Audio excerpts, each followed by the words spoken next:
Comedian Sean Boyd from Just Therapy, the podcast. I got to talk to you about Detroit Auto Parts. They're the official parts store of Redline Radio.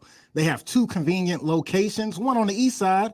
You can call 216-531-7373, or the west side, 216-398-7373. Don't forget to mention Redline Radio and you receive 10% off your purchase. Make sure you hit up Detroit Auto Parts. Check them out.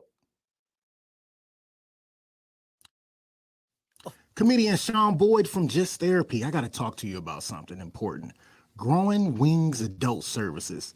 You know, they're actually the official sponsor of the new state-of-the-art Studio 2 for Redline Radio LLC. But Growing Wings Adult Services, they have been in business for 5 years. They have 5 years experience of working with adults with disabilities. If you need more information, you got to call my girl Lisa. Call her at 234-334-7547. Don't forget Growing Wings Adult Services, and make sure you ask for Lisa. What's going on, everybody? It is Timbuk2 from Timbuk Tuesday. And you know, I really hate doing home improvement, but I love the way it looks. So what I do is I call Wiggins Construction and Home Improvement. They fix bathrooms, windows, kitchens, sliding doors, and much more. Give Will a call today at 440-731-7654 and tell him Redline sent you. He'll get your house looking right in no time.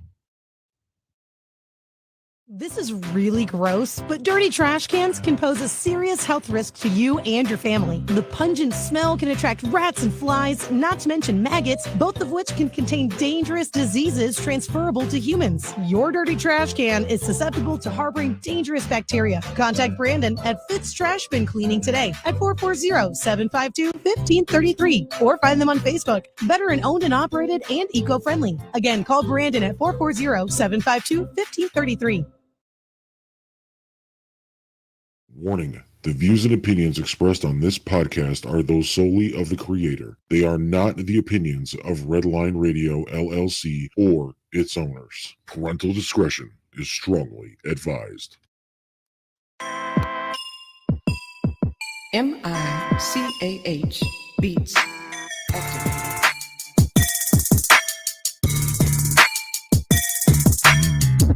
Welcome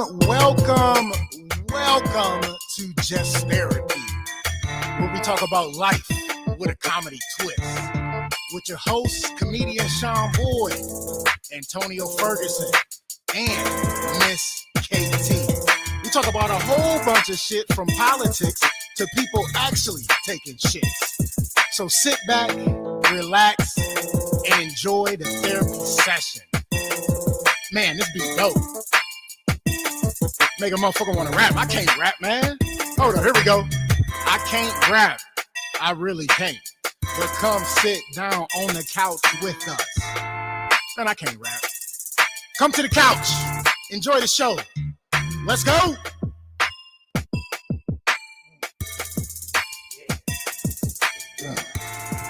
Yeah.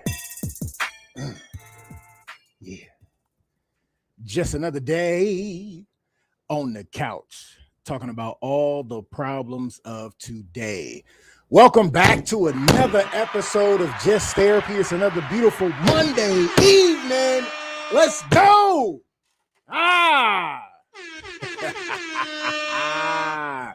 Oh, shit. Bitch.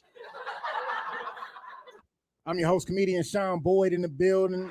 As always, my co-host is running a little behind, but we do got Timmy on the ones and twos. Timmy, what's going on, baby? Not much, man. You know, just chilling, doing my thing. That's what's up, man. How was your weekend?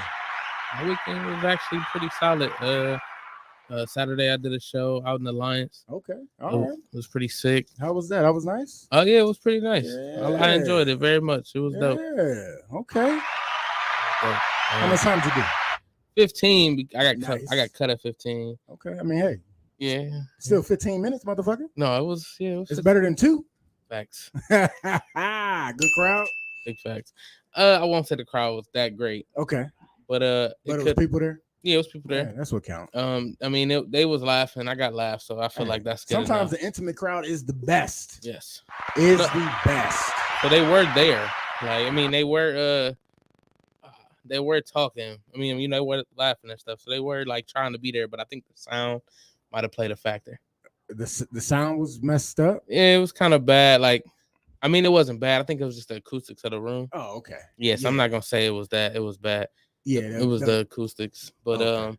I mean, I feel like they could hear me pretty well. So, but everybody else are kind of like, and when it's that bad sound, like it kind of killed the crowd. yeah. So it was like, I feel like they was there, but they was trying to be there, and they was like, all right, I can't take it. Like, Okay. yeah, I get it. yeah. Because But Go ahead. because we can't talk at the same time, so I'm just waiting on you. No, that sound dope though. That's what's up. As long as you got some laughs, that's what count, right? Yes, sir. There you go. I see we got some couchers in the building already. Ashley T in the building, tails on the ground, telling me to calm down, old man. No, I heard Dub calm Joe ass down though. So Amanda Ruddle, what's going on, Amanda? Thanks for joining us again. Maybe you can make it through the whole show. She always disappear after the break. But I am excited because we have a guest in the building today.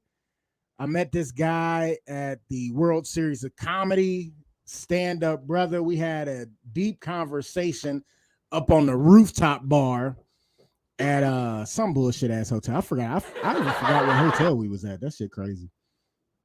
But I forgot. Maybe he might remember. Oh, but this motherfucking dude, funny as shit. He's a comedian, actor, podcaster, producer. Make some noise for comedian Walter Ford. Yeah, what food? My God. How y'all living?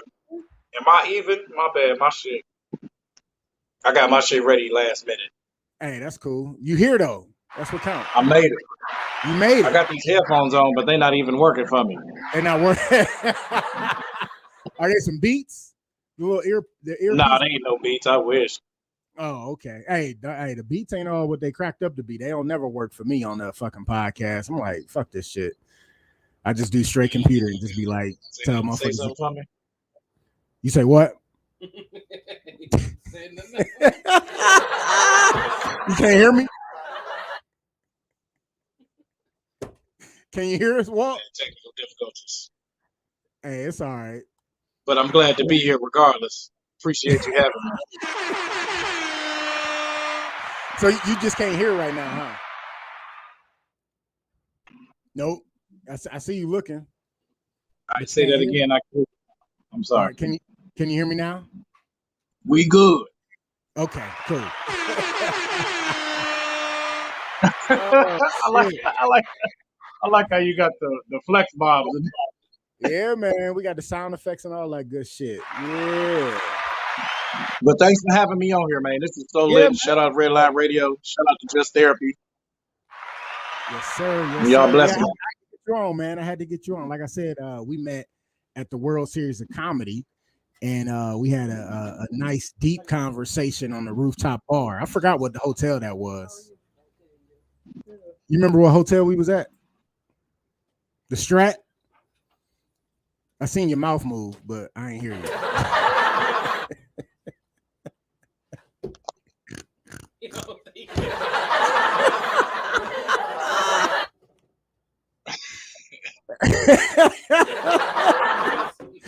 No, he haven't. He Oh, haven't. shit. I'm out here messing my. You might as well See take me, a hear me look. now? Yeah, I can hear you. Can you hear us still? Nope. Yeah, these headphones ain't working. Oh well. We Yeah, tried. you tried. Right. Yeah. I missed the last thing you said though. We was definitely on the Strat. It was definitely my first time in there. Okay. And that's where I met you. We was up at the rooftop bar and we had a nice Yeah, it was genuine- way more old people in that bitch than I thought. I was like, okay. Oh yeah, on the at the pool and the rooftop. It was still popping though. Yeah, it was still popping. Yeah, it was nice as fuck out there. It was middle of September, still hot as fuck. Yeah. My co-host has made it in the building. What's going on, sis? What's going on, Miss KT? What's going on, SB? How you doing? Say what's up to Mr. What's going on, Miss KT? Nice to meet you. How you doing, sir? I'm blessed. Blessed, sleeping, tired, Yeah, black. I'm We ain't in blessed. jail. I know my first name. You said what? I said we ain't in jail. I know my first name. I'm good. I'm blessed. When you in jail, you don't know your first name? I'm not in jail. We not in jail. Oh, so you would just be a number. You Inmate wouldn't number. have a first name. Straight inmate number. Yeah, I'm a teacher. I don't know shit about jail. Do you want me to calculate some shit when we talk about numbers? I'm so lost. Okay. You must have been in jail before. That was a reference point for you. You happy to be free? You just got out. Your family did your barbecue already. Like, what's up? None of them. I'm just grateful to be here. Oh, well, that's what's up. Hey, Walt, tell the counters a little bit about yourself, sir. Okay, I'm a comedian. I'm from Gary, Indiana. Don't go unless you know some people from there. Why do y'all sound so country in Gary, Indiana? It ain't even in the country for real. It's a northern southern state because they Yeah, want to be in it southern state. is. Everybody I ever met from there sound like they from Alabama or something.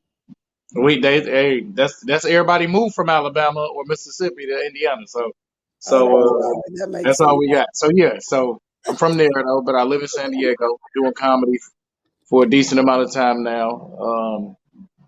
Been on the Steve Harvey TV show. Oh, that's what's Been up. on another show on ABC too. And yeah, I'm just working on my first special right now. That's kind of the goal. So this might be a silly question, but you said the Steve Harvey TV show. So that It was the back in the day, like the show. No, not that one. When he was on NBC, when he had the talk show. Oh, okay. That's Yeah, what's up. yeah. It was a little segment. It wasn't nothing too crazy, but it was funny though. It was a good Yeah, time. that's what's up. I was grateful. I got to meet a legend. I'm like, nigga, I'm from Indiana. What's going on right now? It was a good time. Did you do a set on the show? No, we had it was like a little segment where we had to. It was called Game or Lame. So we had to spit game to like a female. You had to use like pickup lines. And they had to be funny, pretty much. Right. But that's what they told us. The person that wasn't funny won though. So I'm like, nigga, this ain't even right. Y'all set me up for failure, nigga. It's be as funny as possible, and you'll win. All right. And then you Wow. still lost. What was your best line? Give us one. I only got to do one line because I listened to it's my fault. It's my first time on TV or something. So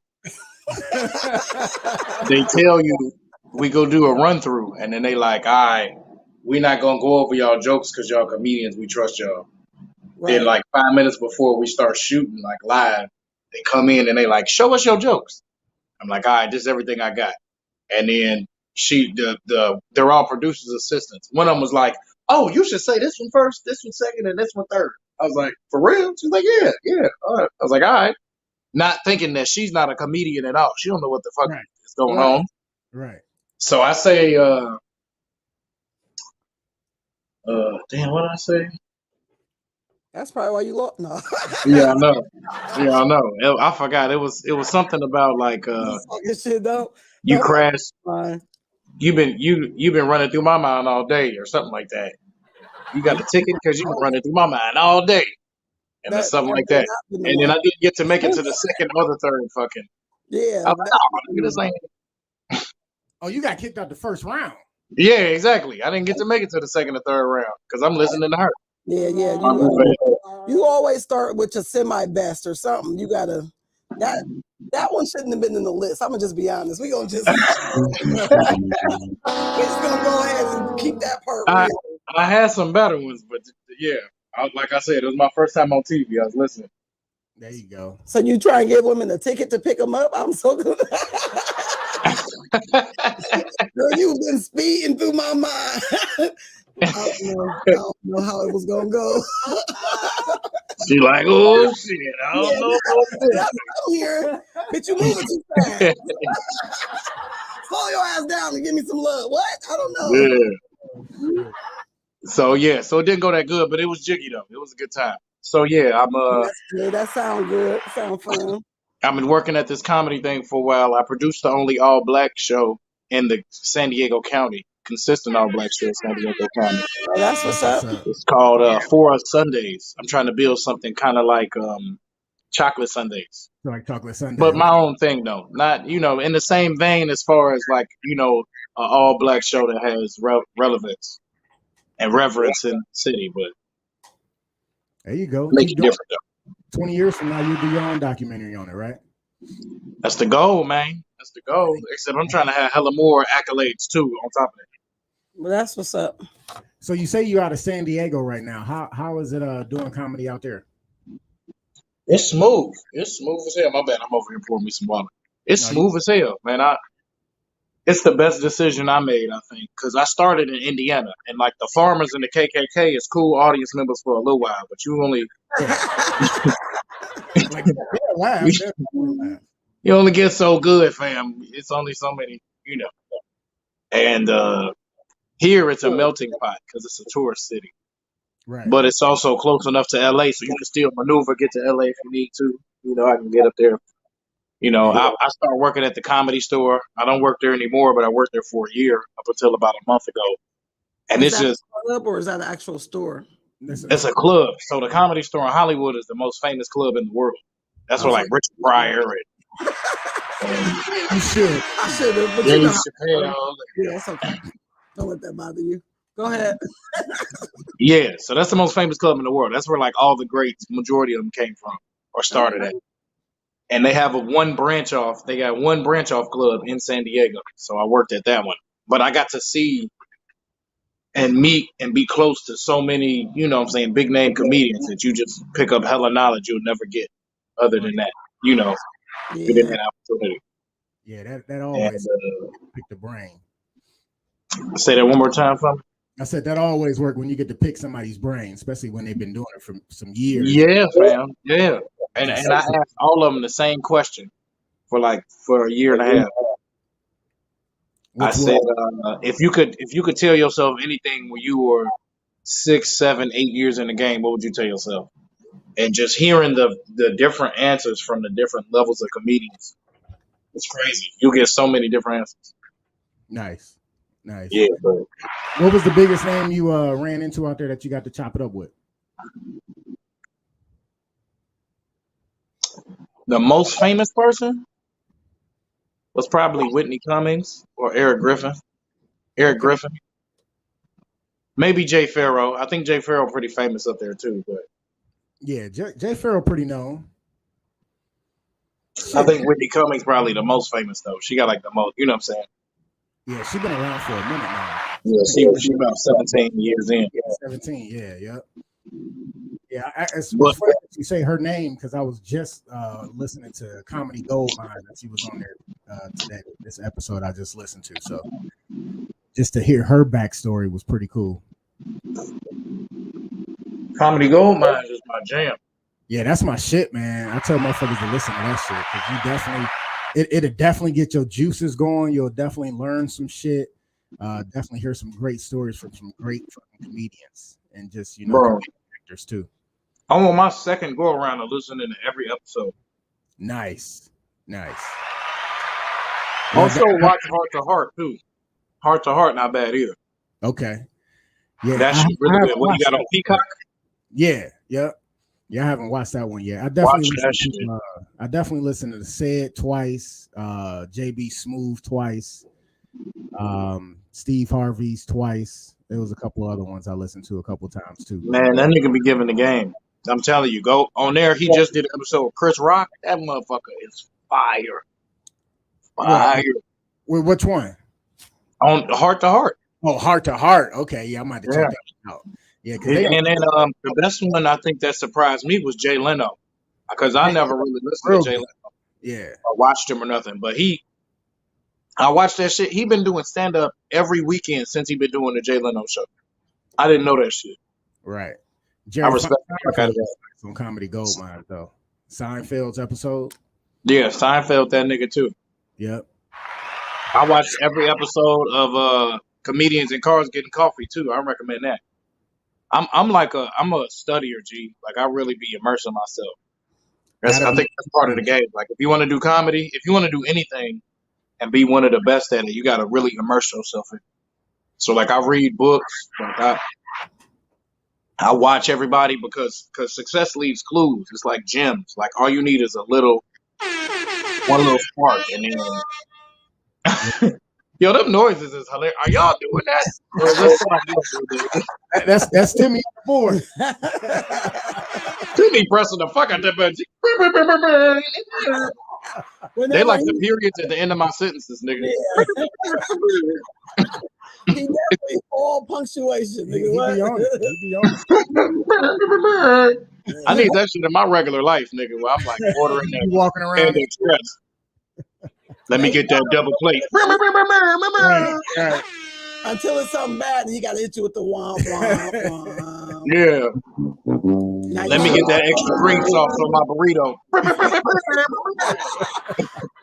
And then And no, take me serious, nigga. listen. Right. Hey, but you do got to be a sponge in this game, man. You got to learn as much as you possibly can. That's the only way It's immersion, man. to craft, man.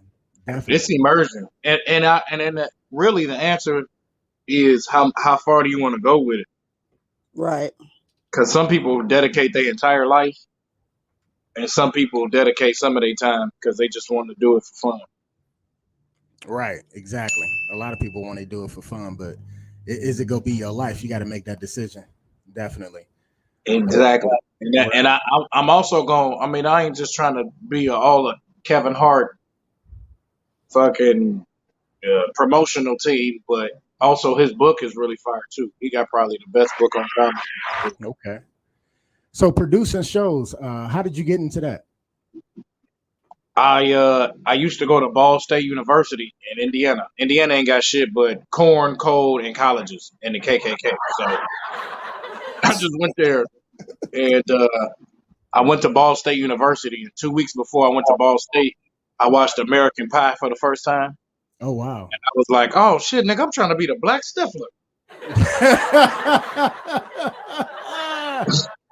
The fuck? Like he was fucking the teachers and he didn't do no homework. I said, this nigga is lit as fuck. Right. He's out But of his friend also fucked his mom too. You can't forget that part. Don't leave that. Yeah, part. I ain't know about that part, but it's cool though. My mama, she was gone, so it was all good. So she's in another state. So I used to throw parties, so I started to throw parties, and I just got the gift of gab because I was talking to like 200 or 300 people a day. Like, hey, third floor, we throw the best parties at Ball State. Hey, third floor, best party at Ball State, baby. So then I learned how to talk to people. I was already could talk to people, and then it just built like that. Right. I started hosting events, and yeah, and it just started from me throwing parties. Now I'm like 19, and I got you get that FAFSA, that money from school. Uh-huh. So I would rent the building. I knew the security teams. My nigga was the DJ. I bought like lights and like fucking strobe lights and shit like that, and I would just throw parties, fam. Right. Make your money back. Say that again. I couldn't hear you over the claps. I said make it Timmy too good. make your money back. Yeah, that's how I was paying for college, fam, and I was helping give Granny money because I was just throwing parties, and it was like my baby. It was like I loved making a reason for all my friends to come together, have a good time. Right. I didn't know I was gonna do comedy though. That shit was just because we was drunk as hell and there was women around and we was 19 and we were horny and bored. No, but for real though, I wanted to have a good time. I wanted to build something that was a good time. And then that translated into comedy. It's like the same fucking thing, just with stand-up. There you go. Man, and I did that for 4 years, by the way, in college. 2 years was probably So did you graduate or was this all parties? Just all parties. No, I ended up not graduating. All parties. I ended up not graduating. It was too right, good. too extensive. Yeah. It was too lit. But it went like this though. So I flunked out and then I went to community college called Ivy Tech. And then when I got back into Ball State, I decided I wanted to be the next best comedian in the world. And then I sold all the shit I owned after I listened to a book called The Power of Focus and Think and Grow Rich. And I moved here like 2 months later. And I was like, fuck yeah.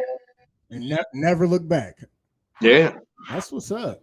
Did you know anybody when you moved out there, or you just was like, "Fuck it, I'm gonna try it"?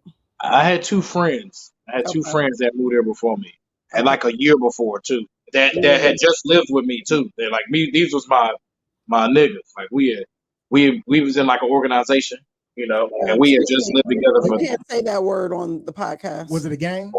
No, ain't no gang. No, You like organization? Air quotes. the nigga. organization. We was a group of black men that was coming together. No, we were no gang. That's some nigga We shit. had Muncie, Indiana. Ain't no gangs in Muncie, Indiana. Oregon niggasation is what it sounds like. No, but we was lit though because everybody in the group did something different. So one nigga was like, That's perfect. he did video. He went to school for videography. One nigga did poetry. Another nigga rap. Another nigga I did set the shit up and did comedy. Another nigga set up events. Another nigga was a chef. Are y'all So we black? kind of all, How many niggas lived in this spot? we didn't all live together, but we was all in the same. Oh. And our crib was 6-bedroom though, so it was 6 niggas in there before we moved. Oh yeah, y'all was deep. Oh, that's hilarious. We was having parties in there. But yeah, so that translated, and then I started doing comedy, and I started doing comedy full time after I listened to Think and Grow Rich. I was like, fuck it. Yeah, now we here. So you started comedy in Indiana, or when you went to San Diego? I did it in Indiana, Okay. but I realized it's a glass ceiling, fam. Like I can only get this good Right. because it's like competition, and not competition, but just steel sharpens steel, and like it's about information. It's just the information just not available readily unless you catch somebody to come from out of town or something. You know, not knocking. I just wanted to get the fast, you know what I'm saying, get to it quicker. Because you can be the best, you can dominate your scene and then move, which is what a manager and an agent told me. Right. I said, nigga, I need to go find another scene to dominate because I'm Right. being the best nigga here ain't shit. Oh shit! Let me get some of these comments. Amanda Ruddle in here killing. She said, Oh yeah, I was reading them. They was gunning my ass. She said, Gunning "Perfect my ass. man. His mouth moves and no sound comes out." She said, "Hey, Miss KT, here she comes straight in with the mess. I love her." Timbuktu, he Hey, might honey. have better dimples than you. Woo! And then she was like, "See, that's why I watch a lot of porn. I'm trying to be the best." Somehow it hilarious. always come back around to sex with her. Listen, I'm gonna tell y'all what I'm really here for. Oh That shit! BDE.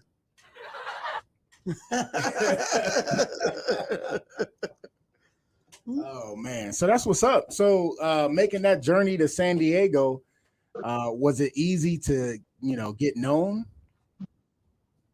in the scene? Hell no. Well, Was it like starting all over again?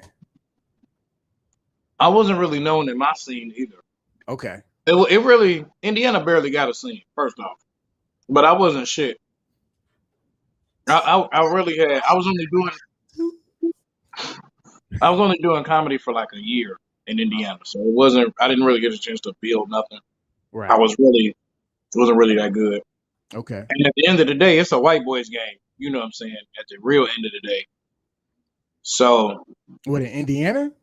and comedy in general. Eh, The greats are mostly black or people of color, but greats are mostly black to be honest. But it's still a white boys game. You know what I'm saying? White male. You know what I'm saying? But the greats is all black. I mean, I would say it's a white male dominated industry. yeah. I wouldn't. That's all. what I mean. That's what I Okay, mean by okay. when I Yeah, say I get game. that. I mean industry. Yeah. Yeah. All right. So nobody really paid attention to me till I started busting their ass Okay. consistently. That's what it takes. Consistently busting their ass. You know what I'm saying? And I'm not saying it like I'm like the best, most funniest nigga in the world right now. Because seven years, you really don't learn until like 10 years. It's kind of when you kind of get your voice a little bit. I heard Norm Macdonald didn't even talk to you till you 10 years in. But now it's a level of respect once you start doing your own shows Yep. and you just bust ass consistently. And Yeah. when you work hard, people start wanting to work with you. Yep. And I'm kind of on that trajectory right now. There you go. How long you been running your show out in San Diego so far? This particular show this is about the 5th month, but I've been doing shows out here since February of 2020. I was doing it when it was illegal. When the pandemic started, I said, fuck it, nigga, I can get on those shows. I'm doing my own. Still doing shows. How was you doing it during the super pandemic? spreaders, huh? I think that's what put me over the curve too. I kind of started feeling my voice when I was doing shows over the pandemic and nobody else was performing. But I just I found a venue that was cool with being open illegally. Technically, we weren't supposed to be in the field. I said, fuck it, let's do this show. Right. We did that shit. Did it ever get shut down? No, I did do one show. It was me. It was a partnership, and she was like a professional MMA fighter, and she had a big following in a beach town out here, like a little beach area. So during the Rona, when it was illegal to be on the beach, right, she would just put like a little memo out, and then we had 150 people there. Oh, that's what's up. Outside, and they just had lawn chairs. And we just had tiki torches and built the fucking stage, and I was doing that every week. So I was hosting every week, and then I was doing the other show. So I just was doing my shit, and everybody else wasn't. So people were so glad just to be outside. They was probably packing it out. They didn't even care. They was like, hell yeah. You probably wasn't even that funny in the beginning. They just was glad to be out there. Like, let's just keep laughing till the nigga come back next week. Baby, we ain't got nothing else to do. Laugh harder. We need something to do. Yeah, exactly. We gonna keep drinking. This thing gonna get funnier eventually. He gonna get funny eventually. He gonna look funny or feel funny. One of those. One of the two. Huh?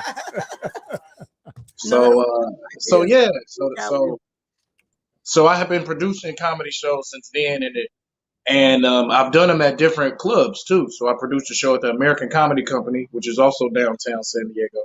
Okay. Which gets some of the biggest talent, you know what I'm saying? Or at least they used to get. They was the only ones that got real big talent other than the store, but now it's kind of competition now. But okay. So yeah, I was doing a show there for a while, and then I just moved over to the Laugh Factory once they opened. Nice.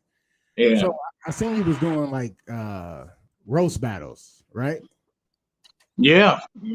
It's called Sunday Roast. I don't know what's up with me and this Sunday shit. That's just the days they give niggas.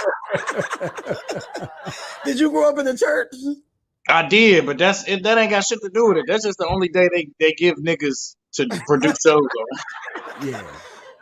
They ain't gonna give you no real money making day. They ain't giving us no Friday. Hell no. Yeah, they're like, oh yeah, we close. You want to? Yeah, we'll let you do it. Go ahead. Yeah, not even Taco Tuesday. No, Sunday. Because that's popping nowadays. So no. So what made you come up with the roast battles?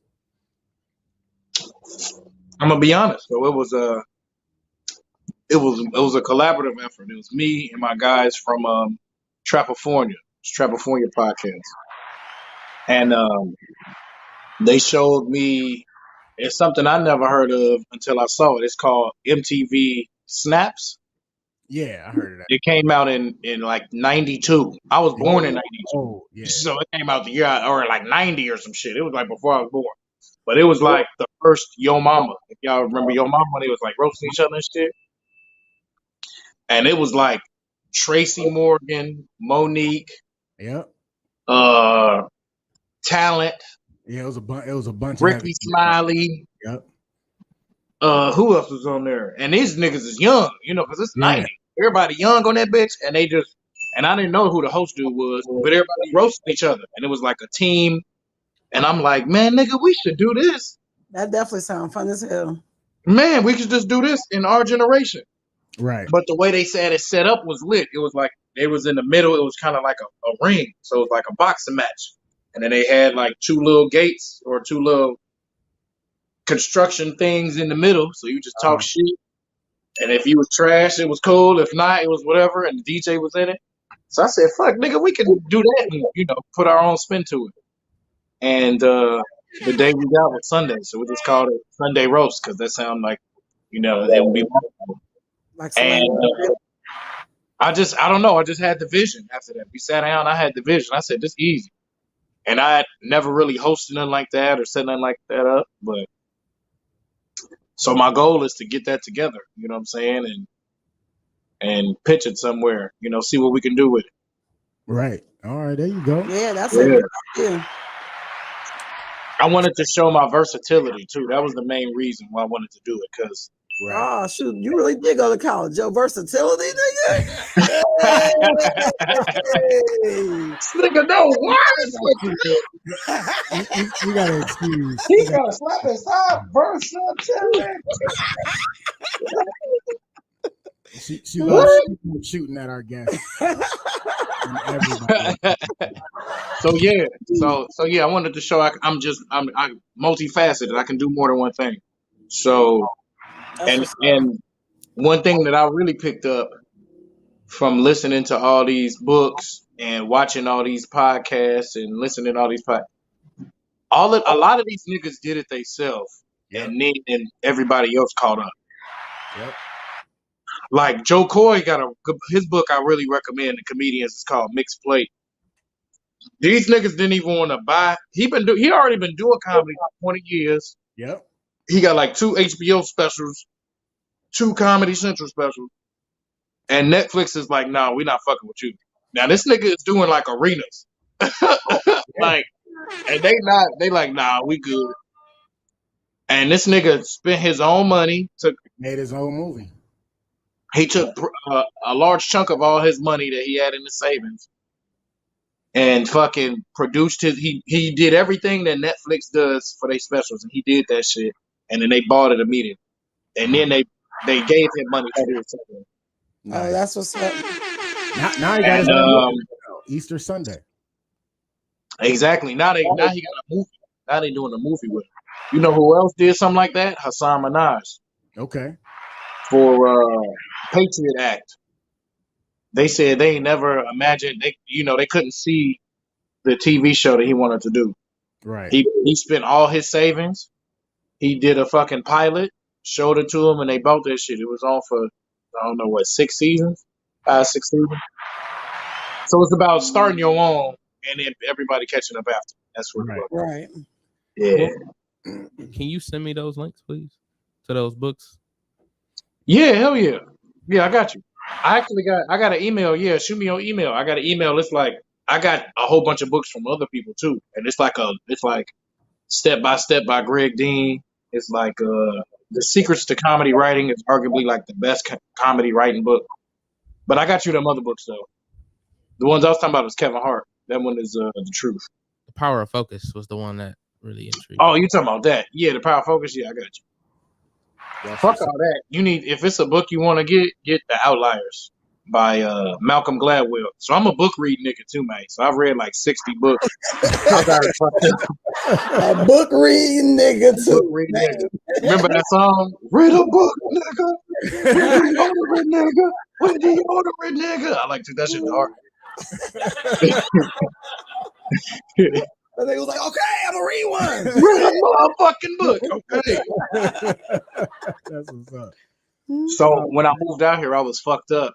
Not for my all my friends that I moved with didn't have all their ducks in a row. Let's say it like that. So Okay. we was out here fucked up for like a year and a half, and I really got into personal development in that time, which I think helped me with the comedy too. Because then I'm like, all right, nigga, that's all it is. It's not, it's the same principles or whatever.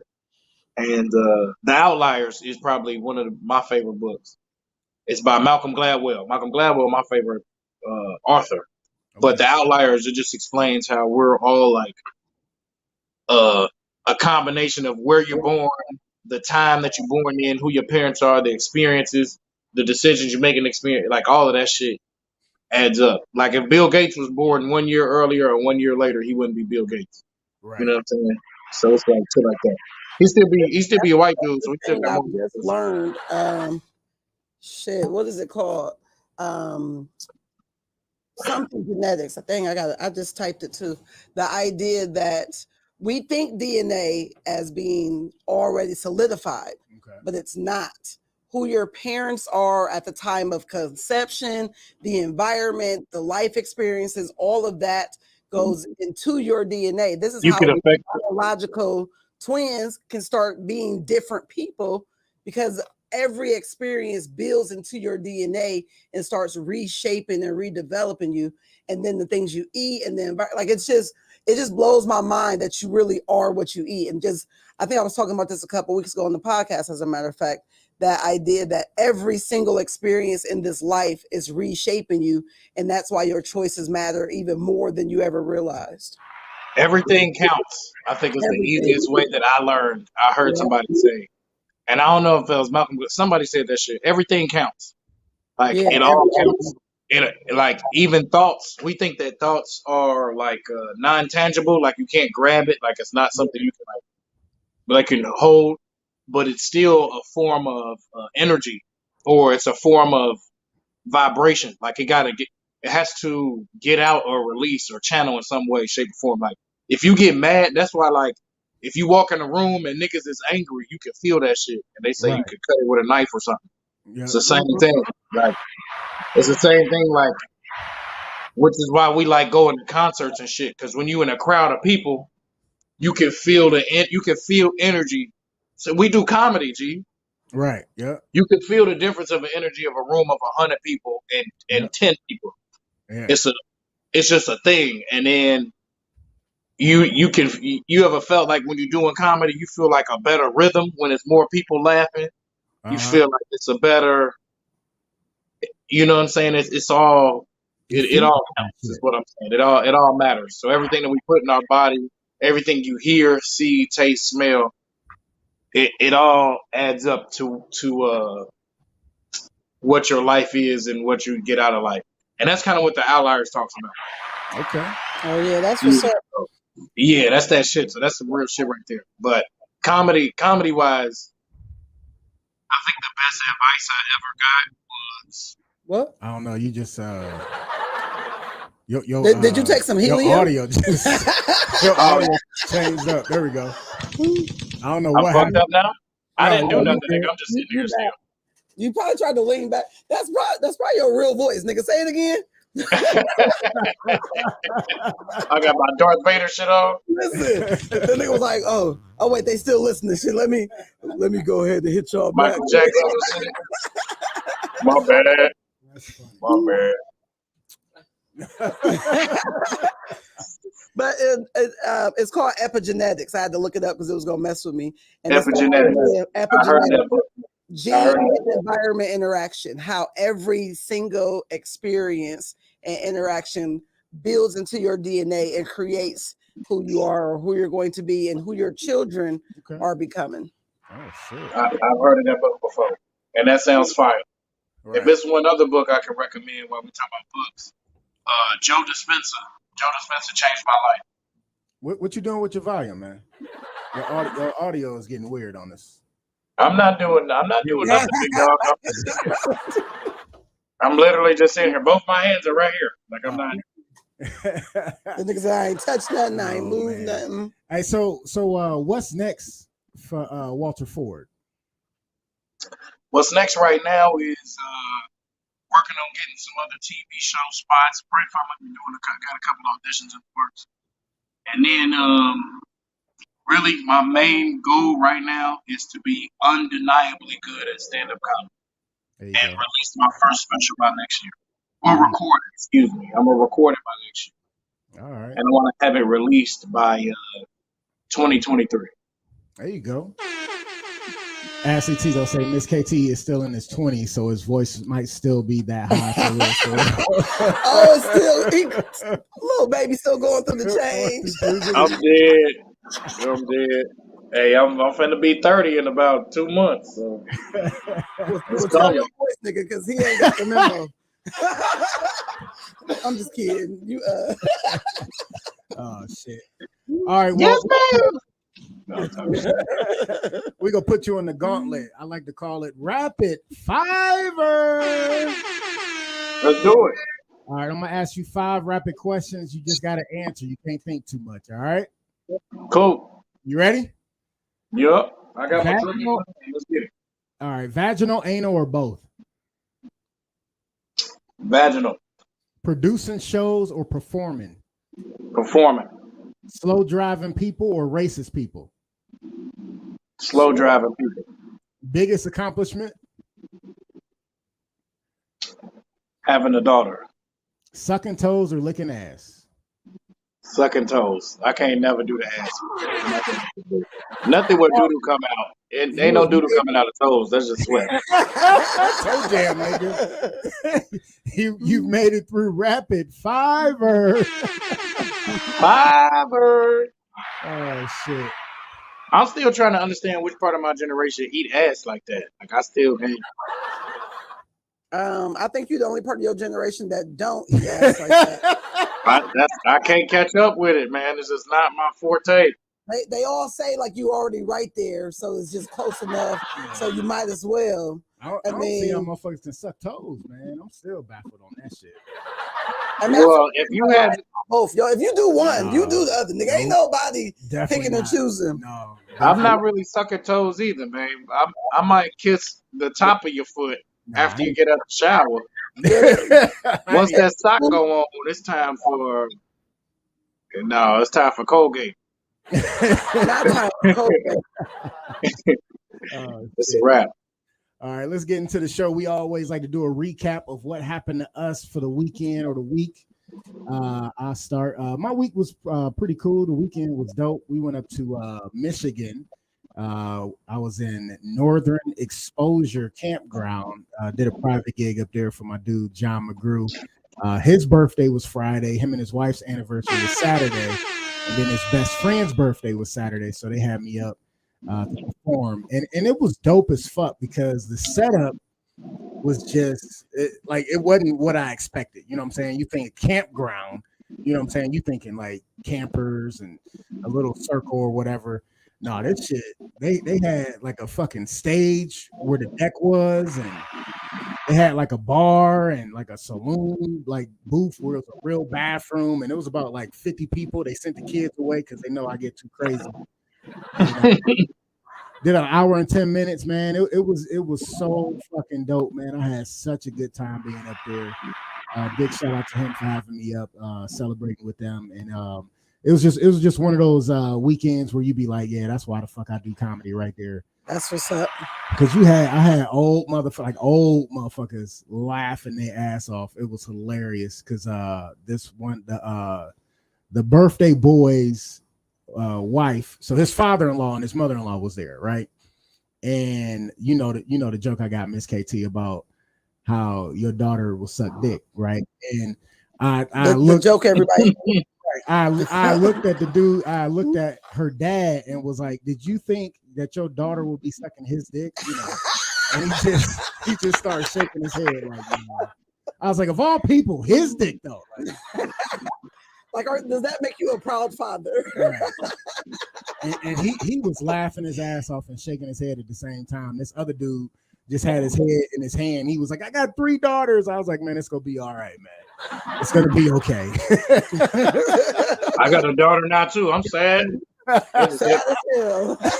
She's 7. I ain't even thought about that yet. Oh man, it sucks. I was mad. I even thought about that. Literally. Shit. Yeah, I was mad. I thought I'm gonna about punch every lollipop out of her hand. the first time I thought about that joke. I was hurt, man. Like when I thought about to punch lollipops right, out of her head.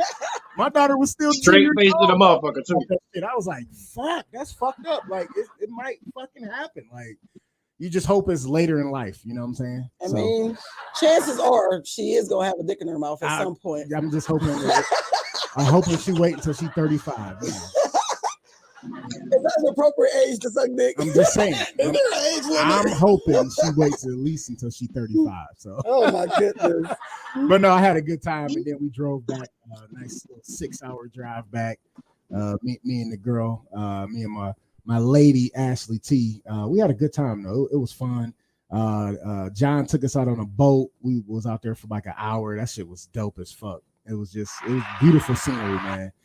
And, yeah, that sounds nice. And it was just a good time, man. We had a good time, so we made it back safely. So that's what counts. So Ashley T gonna say, "No, Miss KT, he doesn't do both." and my feet are actually pretty. But I am definitely cool if he keeps my toes out of his mouth. Yeah. First of all, fuck both of y'all. I was not trying to put a specific on it. I wasn't saying no. you or best friend in specifics. I didn't need that visual. Yeah, specifics. Okay. With a couple S's. Goddamn. Oh shit! But that's my recap. Well, how was your weekend, man? Oh, he disappeared on us. Oh, did he click out? I think he hit the wrong button. His link still be in his email though, right? Yep. All right, go ahead, Miss KT. How was your weekend? Once again, I'm back on this fucked up roller coaster. It's the life that I live. And I realized, right, I had to come to the realization that it's because of who I am. Like, I know a lot of people and I'm a caring person. So when things happen traumatically, it really affects me, even though all of it doesn't have to affect me the way that sometimes it does. And I'm kind of getting numb to some shit, which I'm a little scared about. You know, like that's the fear of I can't keep letting the shit take me all the way down, but I can't be so numb to the bullshit that keeps happening. So in our city, we've had 3 or 4 major over the past week. You said 3 or 4 major shootings? Yeah. And so 2 former students of ours from the school I'm at in California that happened to all be in Akron at the same time got into a fight in a club, and one of them beat up the other one, and then the one that got beat up got a gun and shot the other one. These are 21-year-old babies. Was that the female shooting? Yes. And so now you have a 21-year-old that is dead from this gunshot, and then the other 21-year-old who was shot by police, who's hospitalized, who's going to be in jail. Like, you ruining your life because you got your ass beat. Like, you got sisters. They couldn't just come jump her. Like, y'all know where each other live. Y'all known each other since middle school at least. Like, damn. Like, you don't got no other options. Like, you couldn't call. Like, so it's just sad and heartbreaking because I don't feel like the youth, which most of us don't, right? Like, I'm not going to act like I had it all together as a teen. Shit, had my son at 16. I ain't judging, but I'm just saying, at some point, you got to start thinking about consequences. And just walk the fuck away, like you took an L. And I know it's this generation because niggas record you and you end up on World Star, and it might, but she's a little bitty girl. Like, but your actions always have consequences. Always. Either way, it's gonna be a consequence. And at very least, you live to get your ass whooped again. Like, damn. Like, now you in jail, you're gonna be fighting off bitches for the next 25 years. Now what you gonna do? Easy. And then you ruin somebody's whole family. Yeah. Yeah. Coming from somewhere like that, I think it's unfortunate too that a lot of people don't get that information until it's too late. Yeah. Like, and nobody around you. The youth don't get that. They don't understand it. And the people around them aren't helping to teach it. So they don't understand the importance of these consequences. You know, how every single choice, makes a difference. Yep. Yeah. No, 100%. It's unfortunate. That shit made me sad as hell just now. Listen, it's heartbreaking. Like, I've known both of these girls since at least middle school. You know what I'm saying? Right. They may have known each other longer, but I know that they've known each other since middle school because I've known both of them in the same capacity since middle school. You know what I'm saying? So it's just fucked up. But RIP to Marilyn Merkins. She passed away from unknown kidney failure. She was 44, maybe 45. Just really almost out of nowhere. She had been complaining, and just doctors didn't know what was going on. Damn. Which is why you have to, seek medical attention, get second and third opinions, get them physicals, checkups, figure out what's going on. Check out some holistic shit too if you can. Listen, please start looking into some holistic shit. You have to understand parma, whatever you want to call it, that is a big business. It is a $1 billion industry. They want you sick and medicated and and whatever they have to help you, all because you're too lazy to try on your own or figure out something else. And I'm not judging shit. My weight back up. I'm back on some bullshit. But I'm never going to stop trying because I can't be dependent on this, worldly mess. Right. I had some good shit happening during this week, but you probably won't hear about it. I did have my grandson, who I absolutely love.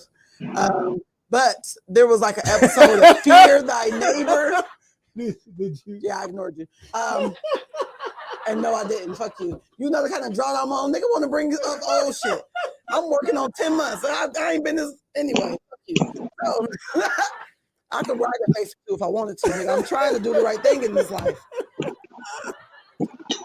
But there was like an episode of Fear Thy Neighbor in white guy attacked this black girl and her aunt and shot them both, and they're both my cousin's in-laws. Oh, God. So they're doing better. Keep them in prayers. But you just What did he shoot him for? What was they have doing? been to it for months. So they live in a duplex. She said he would get mad at little stuff, like she had the music up, it wouldn't even be loud, and he'd be like beating, turn your music down.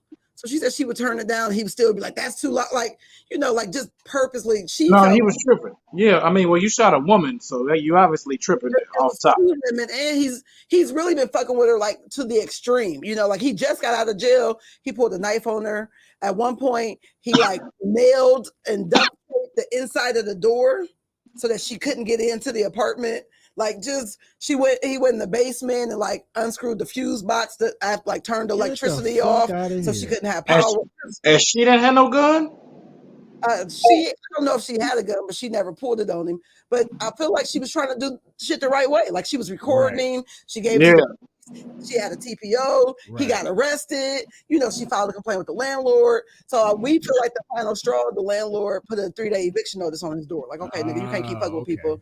Because he came out with a gun in hand with a damn bulletproof vest on, like he was ready for war. Wow. And then it started busting. And the only thing that saved them is this new gun law, because her friend just happened to be riding down the street, seeing their friend get shot, started busting back, the nigga ran. And the police told her, you're probably the only reason why they're still alive, because he was definitely out for blood. So a very, just, it's a crazy state of life that we're living in right now. When this is all the heavy shit, like this is just 1 week. How much shit you supposed to deal with in 1 week? So every time I be like, I ain't drinking no more. Bitch, fuck that shit. But I did have. Life's stressful. That's what I'm saying. Life is stressful. Families, it's stressful as fuck. We went to my aunt's house. We made homemade pound cakes. She taught the girls how to make them. She told them, if we do it the old school way, it's going to take 20 minutes to just whip this butter and egg and stuff together. Right. I said, make them learn shit. And then I went outside.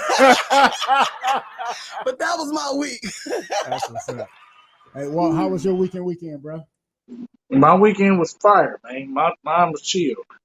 I did a show at a gym at F45. Shout out to F45, Christelle. It was sold out. When I sold out, I assumed she had every seat filled. There was about 150 people in this gym. Nice. Other than that, I just kind of been sitting down and really organizing my life. I'm not really an organized type nigga, so I kind of I bought a calendar. Okay. And it's like a special calendar that's like, what do you want to do with your life and what's your goals and so I got all that shit in there. So I kind of filled all that out. And then I got this new book called The Handbook for New Stoics. Okay. It's a 52 week by week lesson. So it's a year. What it say, How to Thrive in the World? I say that again. The book, it said How to Thrive in the World. How to thrive in the world out of your control. Oh, nice. Yeah, so it's a book you do yearly, and I took two weeks off. I ain't gonna lie to you, so I caught up on that. Life got real, man. I was smoking and performing and doing the work. Yeah. So I did all that, and other than that, I just kind of relaxed, big dog. I be doing a lot, so I was like, let me woosah and fucking chill. That's what's up. So yeah, and I spent some time with a nice young lady. Let's say about that I'm courting. There you go. All right.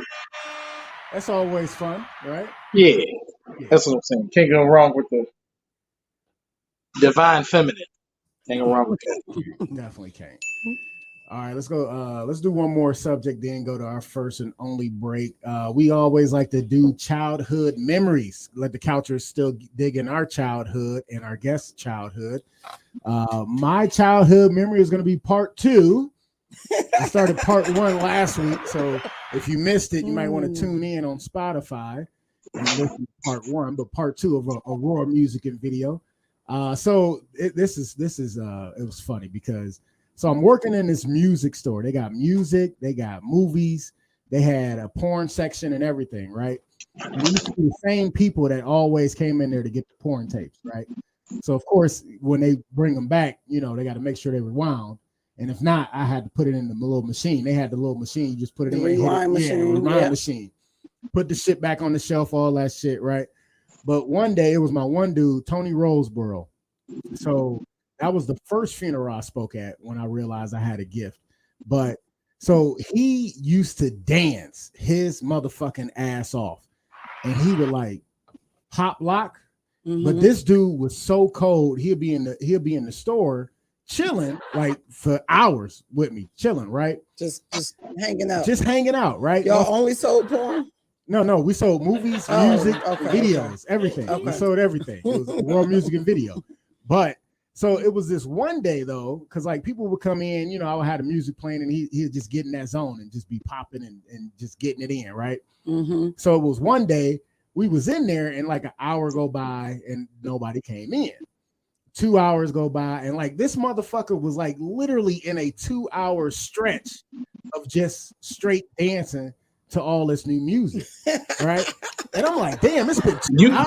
Like a non-stop? Yeah, just non-stop. Like he was in that motherfucking zone where I couldn't even say nothing to him. He was just locked in, just right? You aging yourself, Sean. You just said they got the tape recorder and rewinder and the nigga was pop locking. Yeah, all that. You know this was in a minute ago. The only thing it was in the 90s, nigga. Yeah. You left off is that you was working at Blockbuster. it wasn't Blockbuster. It was a mom and pop, like Hollywood Video Blockbuster. You know what I'm saying? Bringing up old shit. I got a little. It was Rockbuster. That's why he was in there dancing. Right. Why are there no customers? He was in there killing it to Zapp and Roger. The sign. So listen, we sitting there, he dancing, and next thing you know, I see like somebody like put their head, like nobody's like even walking by the store. So I'm like, what the fuck is going on? And so I see somebody like peep their head to like look in the store and then move back. And I'm like, what the fuck was that? Then next thing you know, like 8 fucking cops like running the fucking store. My ass sitting next to the counter by the register. Hit the little doorbell thing. There's the fucking silent alarm.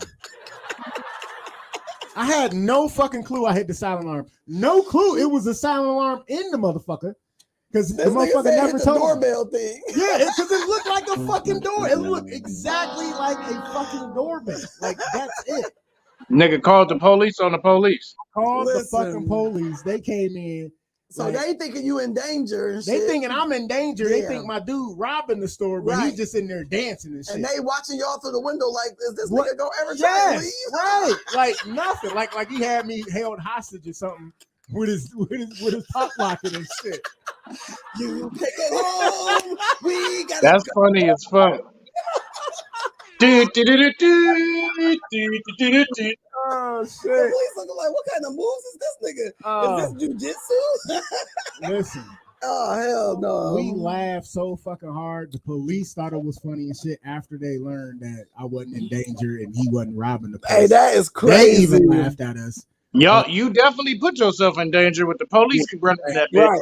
They'd have thought you was robbing that motherfucker. Listen, Swallow would be like, it's only one nigga in there, one white. Let's just take off the stores. We don't know who doing what, but safe bet. Let's just get them both. Did you say one white? I mean, I assumed he was white. No, his name was Tony Roseboro. No, you said he was pop locking. And he was pop locking. White boys on pop lock? I ain't seen no white boy. And all these commercials they not be for no fucking 2 hours like that. Not for 2 hours. Now they learning, but but that is part 2 of my childhood memory of Aurora Music and Video. That is Tune in next week for part 3. That is funny as fuck. You want to go with a childhood memory, Walt? Yeah. Let me see. What's a good story of a childhood memory? This is when I learned. This is the first time I fucked up at a white people party. Okay. So this is when I learned they live in a different lifestyle that we do. So I'm from Gary, Indiana. Gary, Indiana is the sixth most dangerous city in the United States. From 92 to 98, it's the number one homicide capital of the United States of America. Dang. I got a friend named Luke Karowski, so you know what he looked like. And his parents was Roseboro. That definitely sounds white. yeah, Oh, Karowski. oh, like- Karowski, they own stock. Oh. Correct. You know that's the manager. So his parents was so lit though that they put him in a hood elementary school in Gary, so he knew what the world was like. So I seen this nigga at elementary Some school. form of child abuse. You said what? That's got to be some form of child abuse. Oh, definitely. But he had black friends. So they moved to Munster, Indiana. Now remember, Gary is the most dangerous city. Munster is about 10 minutes down the highway from where I live. And this was voted the safest city in Indiana. So this is how Indiana set up. And they had it on the bus stops. This is the nicest, safest city in Indiana. I was like, what the fuck? So anyway, I go to Luke's house, and I know this is when I learned I'm from the hood. He like, hey, what's going on, bro? Long time no see. Let's go over to my guy Steve's house. So I said, cool, we finna go to Steve's house. It's maybe like 7, 8 o'clock, so it's nighttime. We walking down the street. He like, we got foreign exchange students at our house. I'm like, I don't even know what the fuck that is. So, oh, the fuck that is. I'm like, what kind of? I thought they were doing some adoption immigration shit. So anyway, we walk up to Steve's house, and y'all from the hood, right? Y'all from impoverished, or at least Y'all niggas went to bed hungry, didn't y'all? Y'all understand where I'm coming from? Yeah, we got. So this nigga walked up to Steve's house. It's a huge house. It's 2 stories. They got the windows. They got all the shit. Car in the driveway. He walked in. He opened the door and he walked right the fuck into Steve's house. Immediately, nigga, my whole heart went in my throat like. Oh. You know that feeling when you right at the top of the roller coaster, nigga, right before you go over the hill? Like, nigga, I was feeling that. Because where I'm from, if you walk into anybody's house unannounced, nigga, you finna get shot. Right. Immediately. There's no ifs, ands, or buts. They are finna, what? My bad, grandma. Like, it don't matter. Like, you gotta call. So we walk in, and I'm nervous as shit. And then they like, oh, hi. Welcome in. And then Luke's like, this is Walter. And she's like, hi, Walter. Do you want some milk and cookies? Like, this bitch really had milk and cookies, man. On the plate, too?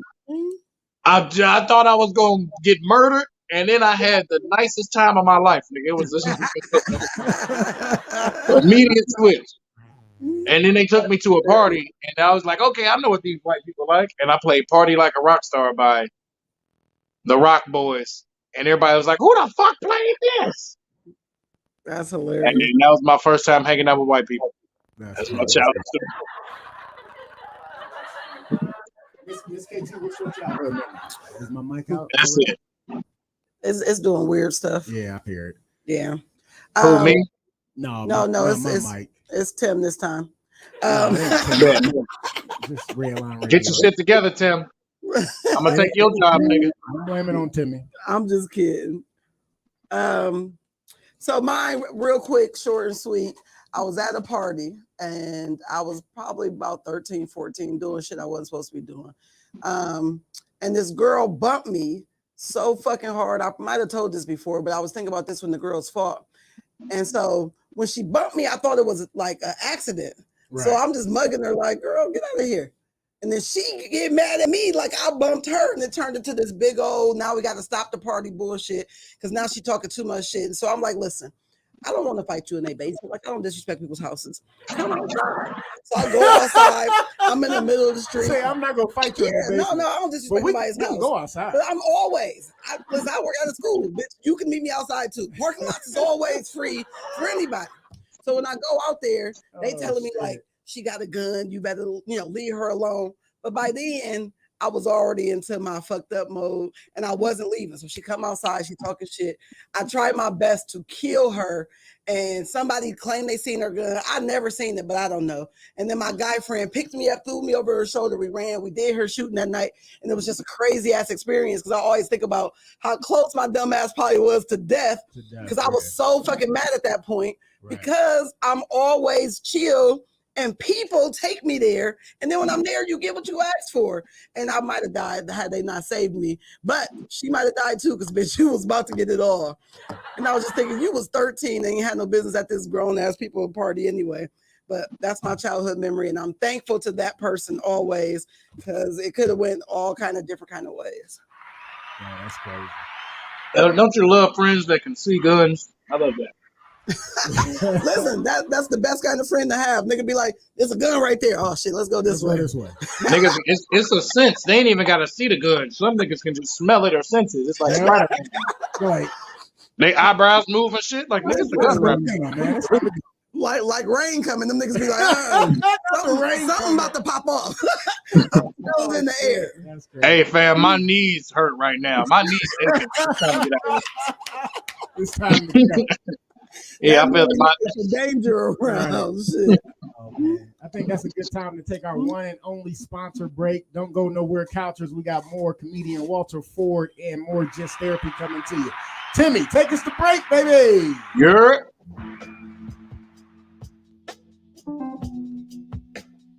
Primal Screen in Kent, Ohio. For all your screen printing and embroidery needs. Quality work, on time, fair prices. For more information, call 330-677-1766. Again, 330-677-1766. Or check us out online, primalscreenprinting.com. If you mention a podcast, you get 5% off. Peace.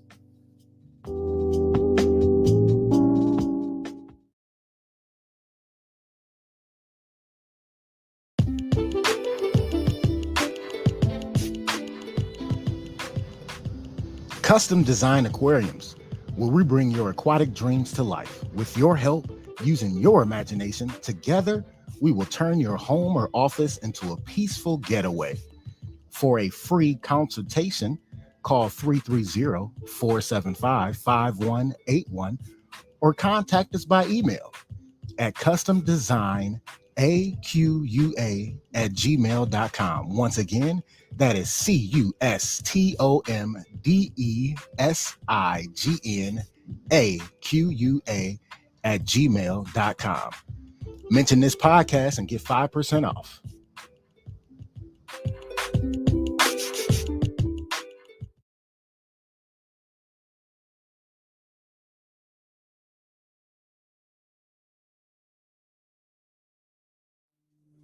Oh man, shit! I love me some pizza.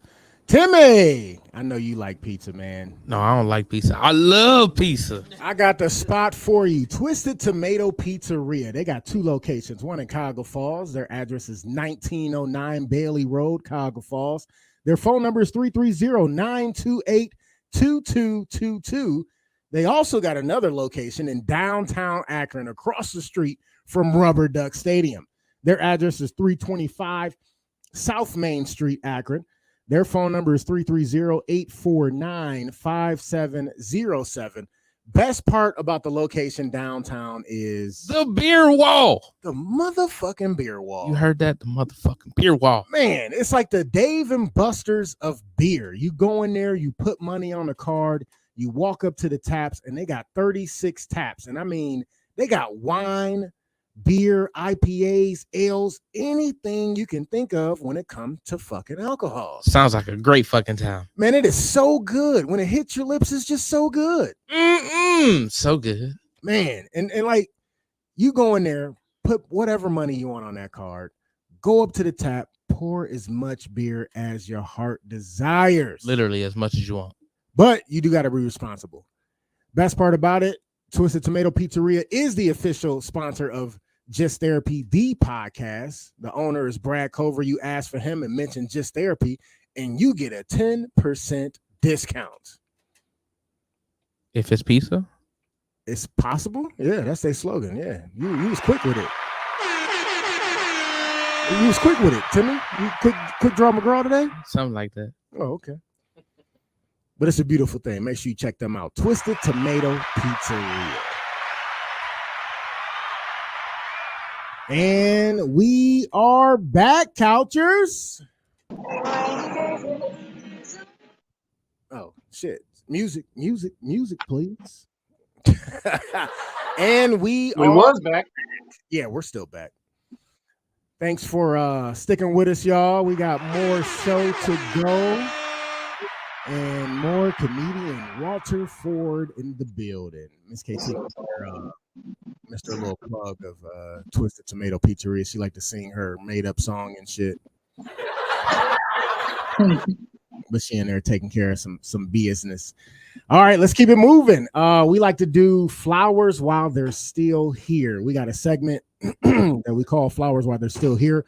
Instead of being conditioned to give people flowers while they're dead and gone, we like to give people flowers while they're still here so they can smell them. And this week, my flowers are going to my guy, John McGrew. Good dude. That's where I was at up there. He asked me to come out and do a private gig for them. But I met this guy 3.5 years ago at a show in Manton, Michigan. I was headlining out there. And I'll always joke and say he tried to roofie me and shit because, like, I was wasted. The last drink I had was, trying to get you goodies, huh? oh my gosh, the last drink I had was called liquid marijuana, and it literally put me on my fucking ass. But that's that rape drink right there. That sounds like a rape drink. It was like the middle of fucking January. It was snowing bad. My hotel that they had me in was like 25 minutes, a half an hour away, and he stayed like around the corner. He was like, dude, I got you. You know, we got a room in the basement, so we just go take you with us. And I'm like, all right. You know, I was fucked up, and I just wouldn't go drive. So, but didn't get raped, so that was cool. Slept good. Booty intact, nigga. You had a good night. Booty was intact. Didn't wake up sore. And just like an all-around good dude, man. And I'm glad me and him, neither one of us judge a book by its cover, because you wouldn't think about, you know, if when people judge people that we would be this motherfucking cool. This is like a brother from another mother, man. He had asked me to come up to do a fundraiser for his mom, but some shit happened where they wouldn't let us. And then his mom had passed, and I reached out to him because I know exactly how that felt, having both of my parents gone. And just seeing his dad yesterday, he was like, yeah, Michelle, who was John's mom, loved your show. And she had actually bought some merchandise that night. And I was like, that's what's up. So I dedicated the show to her. And I told him, I was like, look, if she liked my shit and you don't laugh, you a fucking asshole. And everybody started laughing and everybody enjoyed themselves. And just for him to let us come up and be a part of their celebration, because it was him and his wife's anniversary and his birthday was Friday, and be a part of his best friend's birthday. It was just so dope, so fucking cool. And it was cool as shit because, like, of course, I was the only black person there. It was somebody he said was ethnic, and I was like, no, that dude white. Like, that motherfucker. They be Italian. Yeah. Then it was another dude that said he was black. His wife said he's Sicilian, man. This nigga, like, that motherfucker ain't black. I mean, he got a big ass neck. That motherfucker is not black though. Like, but it was funny as shit because like somebody said something, and I was like, don't get it twisted. John got his gun. I was like, John, make sure you shoot that motherfucker first. So, and John was like, I'm on it. I got you, brother. But yeah, John is just a good all around dude. Him and his wife is cool as shit, man. Just. They were real hospitable, made sure the pay was good and it was dope and it was worth the time. But I had a ball and I can't wait to come back up again. So, John, you getting your flowers today, brother. Love you, man. That's what's up. Who want to get their flowers next? Sean, you ready? Yeah, I guess. I'm going to be ready right now. I'm gonna give my flowers to Bill Russell because he just died today. R.I.P. Bill Russell. Excuse me, sir. You can't give flowers to people that's gone. Oh, okay, my bad. I'm gonna give it to Bill Russell's who wife. else old like that. I'm gonna give it Bill to Russell ain't white. I said Bill Russell's wife, like it was. Oh, wife. Oh, his wife. yeah, Bill Russell White. I'm gonna give it to I don't even know if he got I'm a gonna give wife. my flowers to Chris Rock. That nigga got slapped and he's still out here doing shows. No, that slap took his career back off. He was on his way down. He was never on his way down. Chris Rock. Nah, I don't think he was on the way down. Always. But he had stopped doing it for so long. He was coming out with it. He was coming out with Tambourine, it only like 2-3 years old. Yeah, definitely.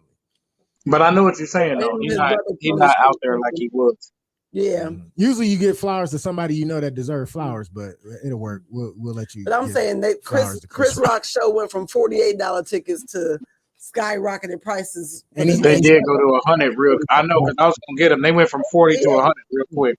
Because he already had a set made up for this whole tour. So and Will Smith's apology came out and it was bullshit. And he Yeah, like that Chris shit was won't talk to me. bullshit. Yeah, of course not. I wouldn't talk to you either, nigga. You thought it was some bullshit? I thought it Yeah, was. that apology, that shit was whack. That shit was lame. See me in a celebrity boxing match, nigga. You want to I apologize? thought that's all he could do, man. This Will was Smith though. Will Smith not on that. Like that smack was. He It was- finna say something deep and emotional.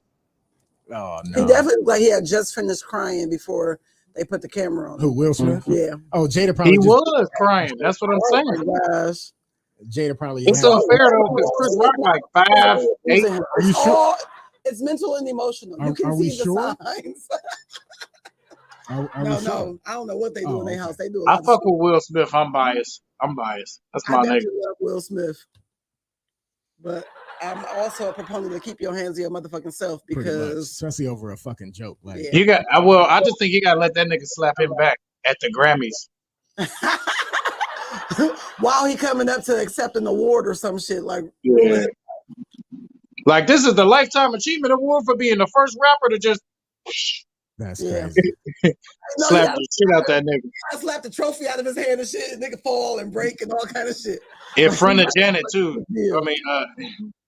I mean Jada. I said Janet in front of Jada. Jada be standing right there. Slap both of them at the same time. I am giving my flowers to my aunt Joyce Lane Booker. I don't know which one she go by now. Lane was her married name. You know how that shit works. But she is really just a beautiful person. You know, for years, you know, she had did something that I didn't like. It was pretty fucked up. I ain't gonna lie. It changed my whole life. But you got to learn to let shit go. So, you know, I had a semi conversation with her about it because, you know, first I had to get my grandma's permission because you ain't allowed to talk to grown people no matter how old you are unless your grandma say so, because you got to respect your elders. And I'm like, Mom, I need to get this out. So she like, well, you can say this, this, and this, but don't cross the line because we know how you get. But we had a conversation about it, you know, differences of opinions.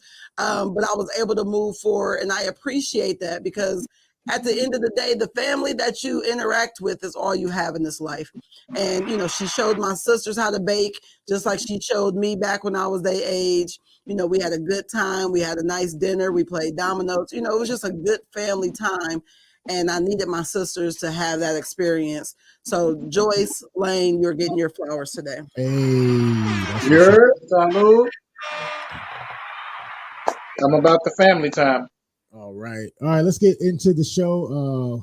What we got first on the docket, Miss You Kate? keep saying let's get into the show, nigga. We've been here for an hour. Yeah, I know.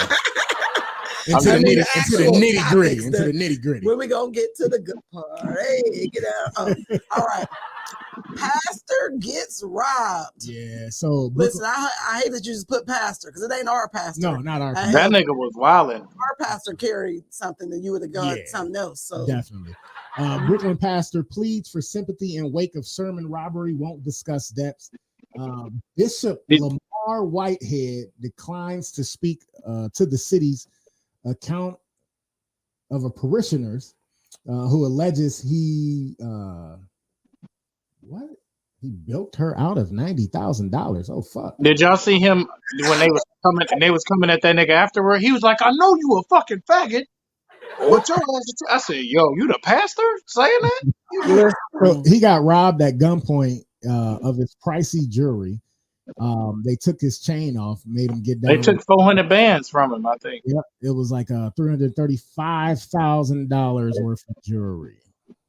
Ain't that crazy? I got the video. Show the video, Timmy. Hey, look at the dude on the left. He looked like he too relaxed.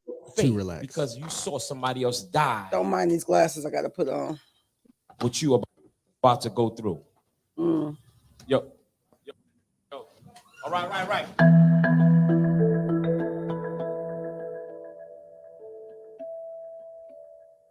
Like he hit the floor so fucking fast. Cause he from the hood, man. You know what's up. See them come into the sanctuary. They skipped a part of the video though where you can see the dude on the left.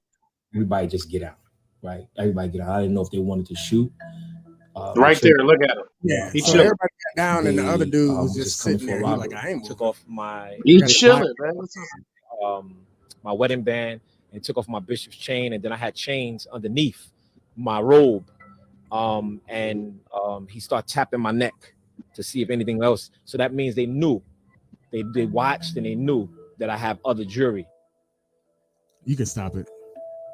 They also robbed his wife of her Hell jewelry. yeah. Look at him. You see him in the whip? He in the whip fucking He stunting. be on Instagram stunting. Yeah, them niggas knew exactly who to come for. You live in New York, fam. Ain't his church in Brooklyn, or am I tripping? You say what? Is this church in Brooklyn, or am I tripping? I think he was like at a storefront. I have no idea. He couldn't have been at no storefront. He in a church, man. He wasn't at a big church. No. Oh no. I mean, well, I'm talking about his church, like where he preaches at. Building. He had it was like a storefront. He rented a room. Yeah, he rented a room. Yes. Yeah. And so a lot of people is he getting backlash because it's like his house is like $1.6 million in New Jersey. And your church worth $2,000. And his church is worth maybe $1,000. Listen, if you well, I mean, I said two because it's New York. Yeah, so maybe three. But yeah, so a lot of people, is making comments about, oh, he's stealing money, blah blah blah. And somebody made a good comment. They was like, look, they don't blame the pastor, they blame his fucking congregation because you dumb enough to get this motherfucker money. So like whatever you allow in this life is that's what's gonna happen. That's what's gonna happen. Pastor, preacher, or not, you gotta hold people accountable. Nigga, our building fund been going on for 25 years, but your house is 1.6 million. Right.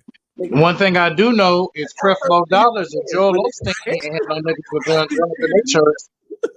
What you say? You say what? I said I know Creflo Dollars and Joel Osteen ain't got no niggas with guns run up in their church because they got security. Listen, at the front door. When I went to Lakewood, first of all, they got a parking lot ministry. So before you even can get on the compound, nigga, the parking lot ministry nigga's job is to see what you're here for. What can we do for you, sister? I said, I'm just visiting, wanting to see the church. That's loss and prevention ministry. Listen. That's loss prevention ministry. Security ministry. They got a secretary. They got a doorman ministry. Bitch, you don't actually come inside until we get the clearance. They don't be playing. They got an ammunition ministry too, probably. Hey, and those bullets have been prayed for and anointed. So come up in there if you want to. Dipped in the blood. Hallelujah. Shiny Bogosha should have bought a Honda. Amen. not dipped in the blood though. That's fucking hilarious. But the problem is these people, right? And God says, touch not my anointed, so I don't try and ever go too far. But you want that fame and notoriety, so you stunting on Instagram. You trying to look a certain way. You trying to, give off this vibe that you have all this money. And I don't know if it was real. A lot of people said it was a stunt, like some type of insurance fraud, or who knows. Okay. You don't ever know nowadays. Niggas are hungry, man. Listen, niggas they don't give a damn if you're a preacher or a teacher. Excuse me. Is probably 74. She carried her gun to church every Sunday because they didn't rob 2 churches, and she lived in Chicago. That's partly why. But shout out Chicago. He was part of the the robbery or if somebody just came and got him. But either way, you're doing too much. Way too. Why do you need all of that? Why is your bishop chain worth so much? Yeah, and then you got other chains underneath your robe. Why do you need all that? Even after church and you leave, okay, you maybe go to dinner or lunch or whatever, but you got to wear all those while you preaching. Like Listen. you couldn't just wear one. You know what I'm saying? Like you stunting, like Debo. Yeah, but you stunting afterwards. Oh, I'm just gonna tuck my chain. Tuck mine in. Debo, come listen. This new generation, though, they give zero fucks about titles, pastors, ministers, church houses, grandmas. Some of them don't even care about their mamas. I ain't gonna lie to you. I think that was the old generation too. But I feel you.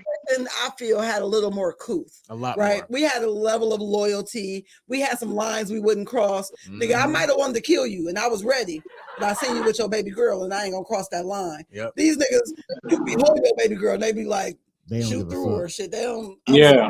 It's bad out now. Yeah, that's crazy. We had to talk about that before it got too old. But listen, if he was really a man of God, God didn't prophesy him to tuck his chain or nothing. Like, nigga, you didn't see, God didn't send no message. You ain't have a dream about the chain. You ain't dead. Exactly. You said you had a dream about the. God told him to get your ass on the floor and lay Listen, down. God said, I'm going to humble you. Right. I'm going to show you. I'm gonna show you not to wear all that shit. Yeah, you want to be extra? While you oh, you want to be word. famous? I got a 15 minutes of fame for you. Right. Oh, you want to make a reel on Instagram, huh? We gonna reel these guns in this motherfucker. Come on. Oh, Them niggas probably got prayed for the Sunday before just so they can see up close what just he so had. they can see how much he had. God was like, "You want followers, huh? You want followers? I got some followers for you." And then he said, like, they knew, so like they planned it. So, and then you see the guy in the background with his Bible in his lap, didn't move. Chilling, man. You seen that nigga? He was sitting there. So then He just like this and shit. right, people was like, "Oh, did he set it up?" I'm like, "Oh, come on, how you gonna put it on that motherfucker?" I don't know if he set it up, but that nigga wasn't his first robbery. Listen, that knew who they were coming for. They didn't tell me specifically to get down. They went so straight I to ain't him moving. and said, Yeah. "Get down." He knew he was broke and he ain't had shit to do with this. He like, I'm minding my business, nigga. I'm just trying to. I'm gonna hold this good Bible so they know whose side I'm really on. So, I ain't got I'm time. gonna wait till the Knicks play. I'm gonna just wait till the sermon over and go watch the fucking Yankees. So this is my question. So if you part of that congregation, do you go back the next Sunday after you see the pastor got robbed? And then Hell no. And then you find out how much jewelry he had on. I mean, I'm going to Joel Osteen Church.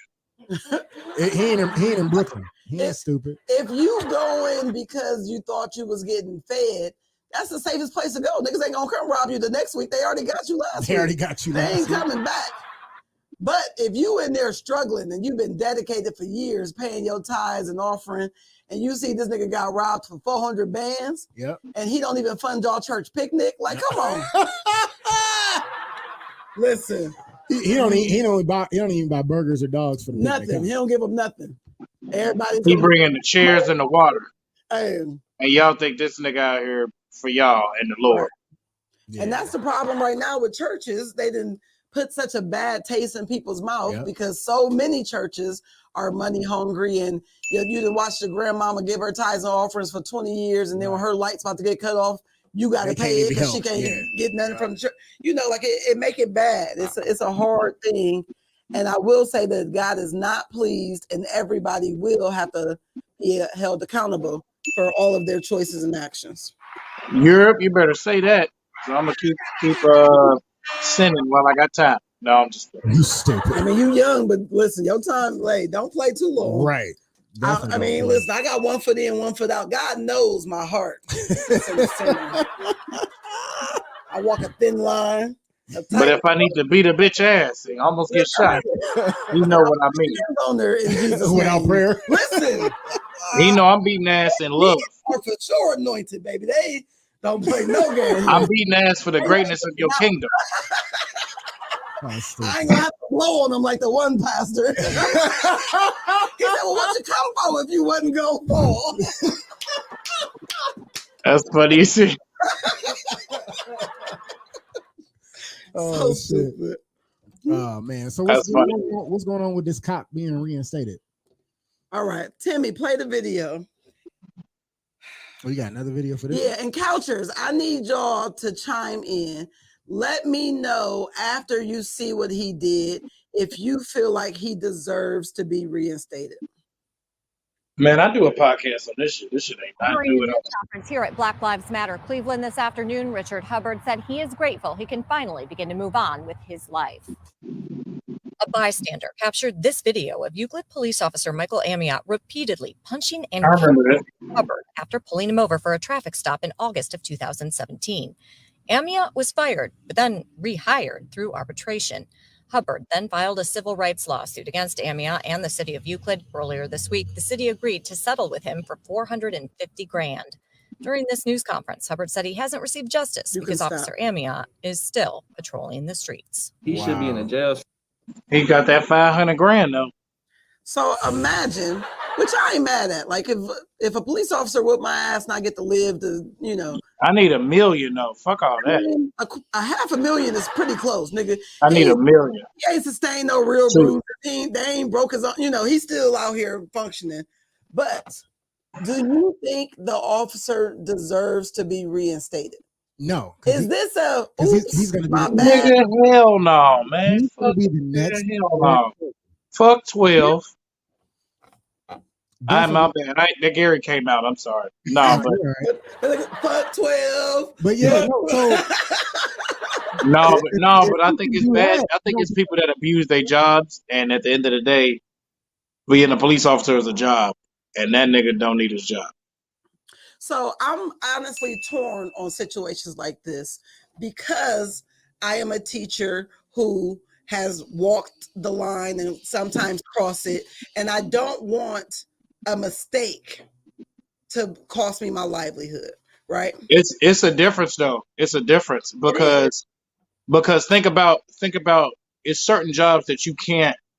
The mistakes are far greater. So if you fuck up a student's grade, that's one thing. No. But if if we're airplane pilots, you could have just and said you have a bad day.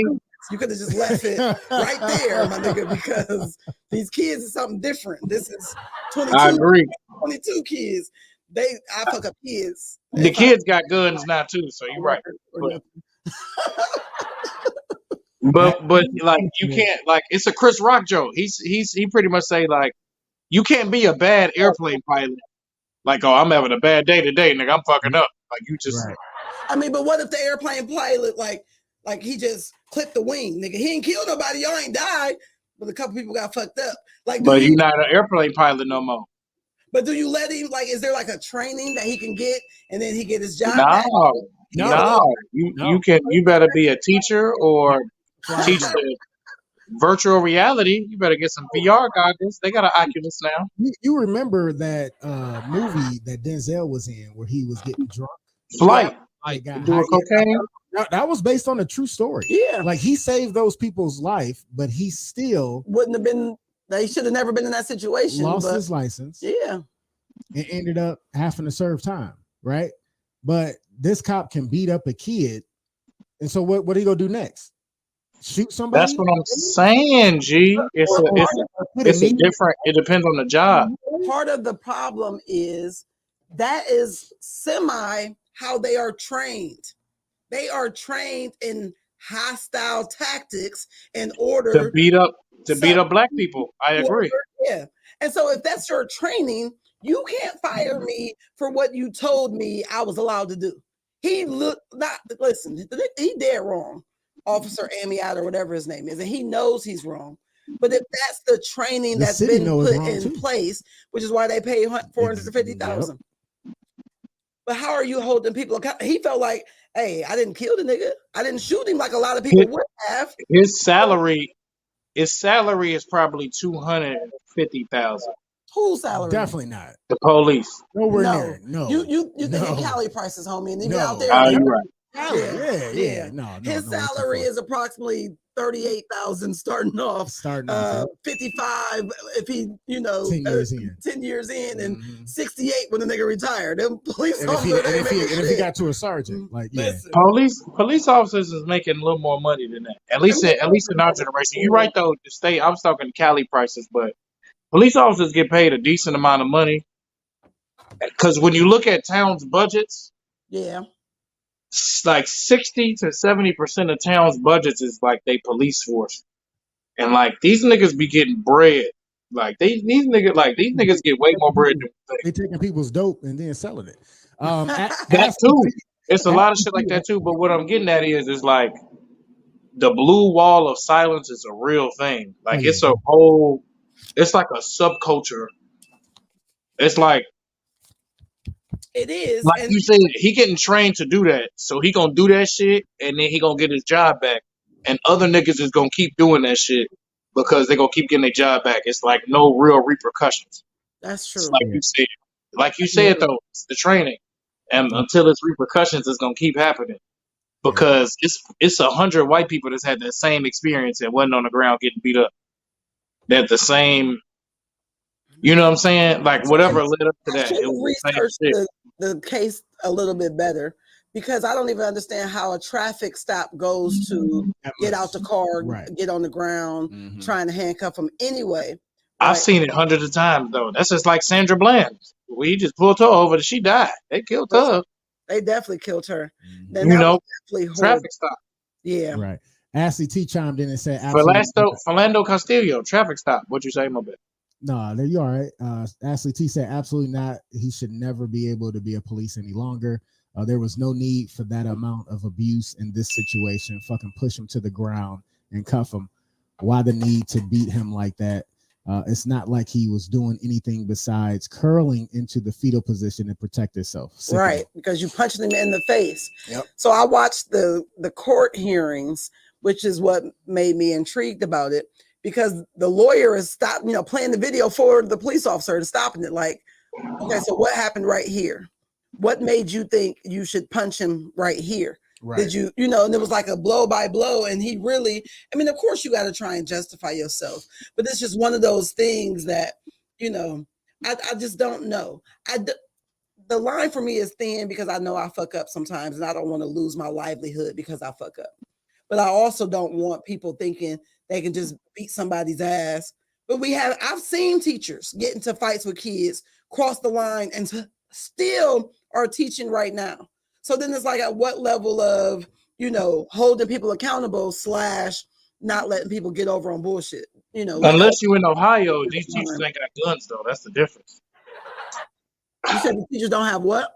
Guns, unless you in Ohio.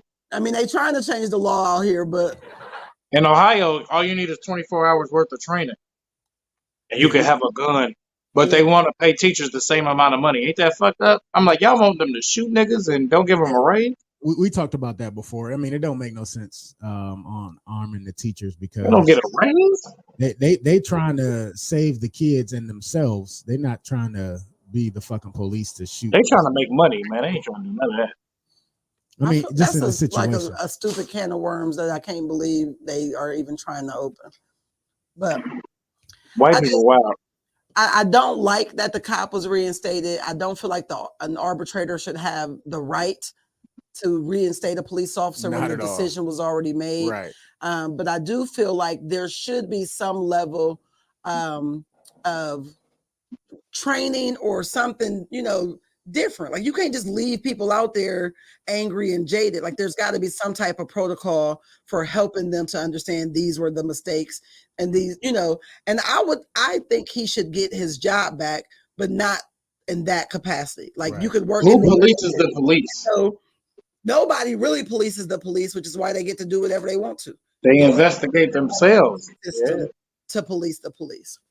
They investigate themselves. And of course, they hired an arbitrator who they knew would probably give him his job back because they wanted him to have his job back. Like, that's normal. Who used to be a police officer, probably. Right. Yeah, it's like. All right. What happened with the woman who sues for a bad date? We can. I saw that too. Play the video and we'll just talk through it. I thought she sued because he didn't show up to the date. No, so they went on one date and she was pissed that it wasn't good, and it ended up being like on her mom's death anniversary. Oh wow. So she said it was emotional distress over the one date. I mean, yeah. I heard he didn't show Right. up to She emotionally distressed herself, bitch. Why is you going on a date with a nigga you don't know on your mom's death? And like, you clearly have no friends or other people that you wanted to be around. No offense, you got some bad coochie too, though. That's not something that's really justiciable in district court. I'm sorry, I can't hear you.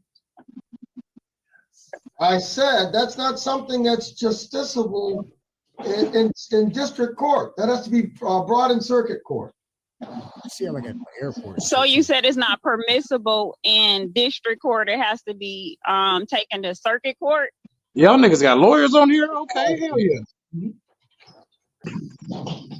Mr. Jordan, let me just ask you this. Are you planning to represent yourself on this? I to be honest with you, sir, I thought this was just going to be thrown out. We had a date, one date, and nothing else after that. And now I'm being sued for $10,000. Wow. I don't see how this is going to go any further. I think it's a waste of your time. She got to pay The for that problem flight is that she this. didn't know. You know, if you think it should be dismissed, you need to file the appropriate motion. You need to file a motion to ask for that. That's bullshit. In that letter, he lied. And then that's what brought forth the perjury. It was never perjury in the beginning. It was perjury after his response. Well, you can't say, listen, he has the right to put whatever is in the answer. I'm not saying he can't, but you can't add another count because you don't like or you disagree with what is in his answer. Why he got a mask on in his own courtroom? Is a lie, it's perjury, then my documents will prove that he lied in his response. No. The judge is so pissed. Because now he realizes it's a waste of First of all, time. do you understand what perjury is? Yes, I understand perjury is a lie. I know what perjury means. Perjury is a statement, a false statement made under oath. Yeah. So I need to watch. I never seen this. This shit is lit as fuck. Lying. This better than Law and Order. Statement made under oath. Under oath. That stated a When did he testify to something that he lied about? First of all, she about to lose because she lied talking to judge. They don't like that shit. Bottom line is, you said it's a criminal offense, so I will send it to circuit court. Are we done here? No, you don't understand, ma'am. You don't Are we understand. done here? Are we done here? Perjury. Are we done here? That's a contempt, Your Honor. Perjury I is know exactly a what false perjury statement means. made under I know oath. what perjury means. Are we done No, here? you don't. Is it a criminal If somebody offense or not? What perjures your statement? hairline, I get don't some see edges. anything in the You're pissing me complaint off. that says he made some false statement. Why you got black hair coming out of your Because blind? you don't know what happened. You're on the outside looking Your in. stylist perjured You you. don't know. Hey, she telling the judge what the law is. That's hilarious. You have to Are we lay done out here? your Somebody Are we perjured you done with your here? glasses, bitch. They fake. Are we done here? Oh, weak nigga. Insult my That intelligence. nigga rolling. Insult my You have to lay Listen, your he's so glad you she's have doing to all this. lay your Wasting you everybody's have to time. lay your complaint out. You have to allege this in the complaint. You have Please not. do not insult my intelligence. Woo! Cause you dumb. Cause you dumb. You don't think I don't think you understand what perjury is. It's a Are we false done statement made here? under Are we oath. done here? Are we done here? I Please said do not no. insult my Is she in intelligence. Walmart? Do that. No, she at an Do not airport. do that. Do not insult my intelligence as if I do not understand what the word perjury means. Her eye look Do big as not. fuck. If it's a criminal offense, then it's a criminal offense. Well, ma'am, it should not have been filed in district court if you want Are we intentional done here? infliction of emotional distress. Okay, so that's a criminal offense. Well, are you going to dismiss it and refile it? No, in I'm circuit? not. No, I'm not going to dismiss it. I will file another case in circuit. But as far as I'm concerned, You can't no, it have will two not be cases on the dismissed. ma'am, you can't have two cases going on the same issue. Well, I'm not. I'm not dismissing the case. If She you don't want, know. That's up to She you. needs some dick. I, as a plaintiff, am That's not what it giving really you is. She wanted the He bean has and to he make didn't give a it to proper her. motion. that. But I can also transfer the venue to circuit. Yes, that's what I thought, because there were other cases that should have been transferred somewhere else. So that's okay. He's so annoying. I'm gonna do that. He like, oh Lord, we ain't done. Or you can stop it. I feel bad for bro. Ashley T gonna say, the dude is like, Your Honor, you see why it was only one date? I ain't gonna lie. I wish I saw that video earlier. That shit funny as hell. She said Hey, she it's was super sworn for lit. She is perjury crazy because of his response to her. He lied. in a letter. Her wig was really the craziest part, and I don't like talking about women hair like that. The fact like the edges wasn't there. You got That's what black I'm saying. hair coming out of the blonde hair. It feel like And you let got, me- what's the thing? The cow tip. What's the thing called? When you got the swirl. The swirl. What is it called? Cow tip. I call it the headache ponytail, where you gotta be like, you gotta give yourself a headache to get it up. That bitch gonna be patting her head the whole flight. Look like she got them glasses from an shit. Atlanta swap meet. Nah, I love black women. I support black women, but her ass is wildin'. She's suing. Don't tell me. She's suing to pay for her vacation. I'm like, this is the judge. Something. She was like, This nigga took a test. seen that nigga on Instagram stunting. This is just another case of robbery. She said, Pretty "Oh, much. I'm gonna invite him out on this day, on the anniversary of my mom's death, and I'm gonna set all this shit up. Cause nigga, you gonna pay me one way or the other." Wow. This is crazy. Crazy. I'm getting dick or 10 bands. Pick one. One or the other. Nigga, you coming up off something? Which one is it?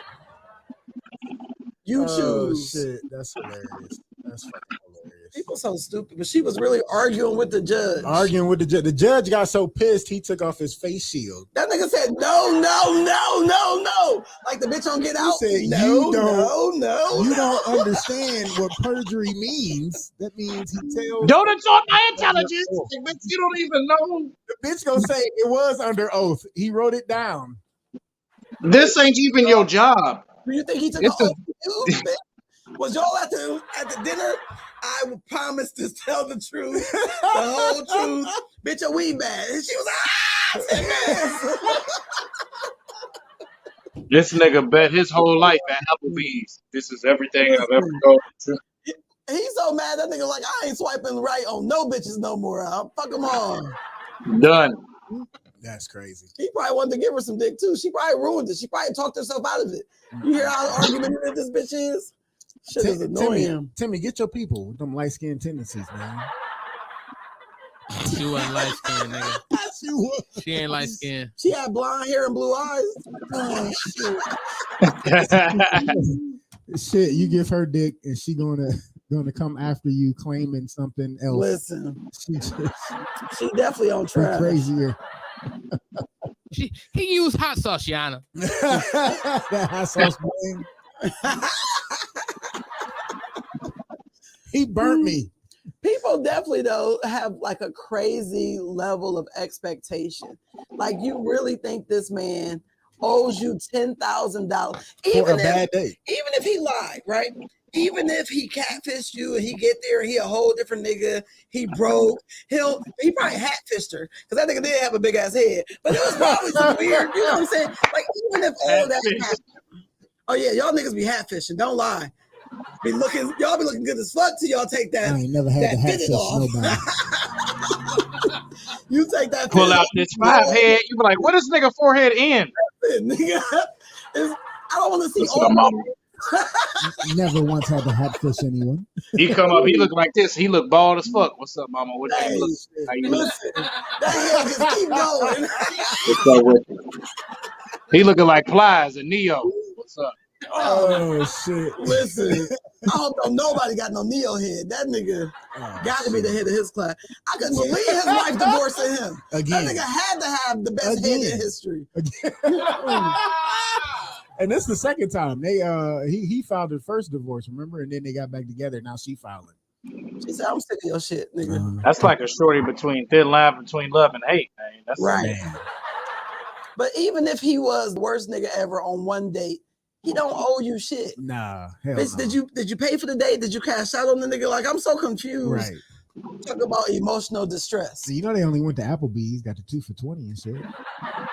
She mad she want her 20 back. Nigga, I spent my last 20 on you.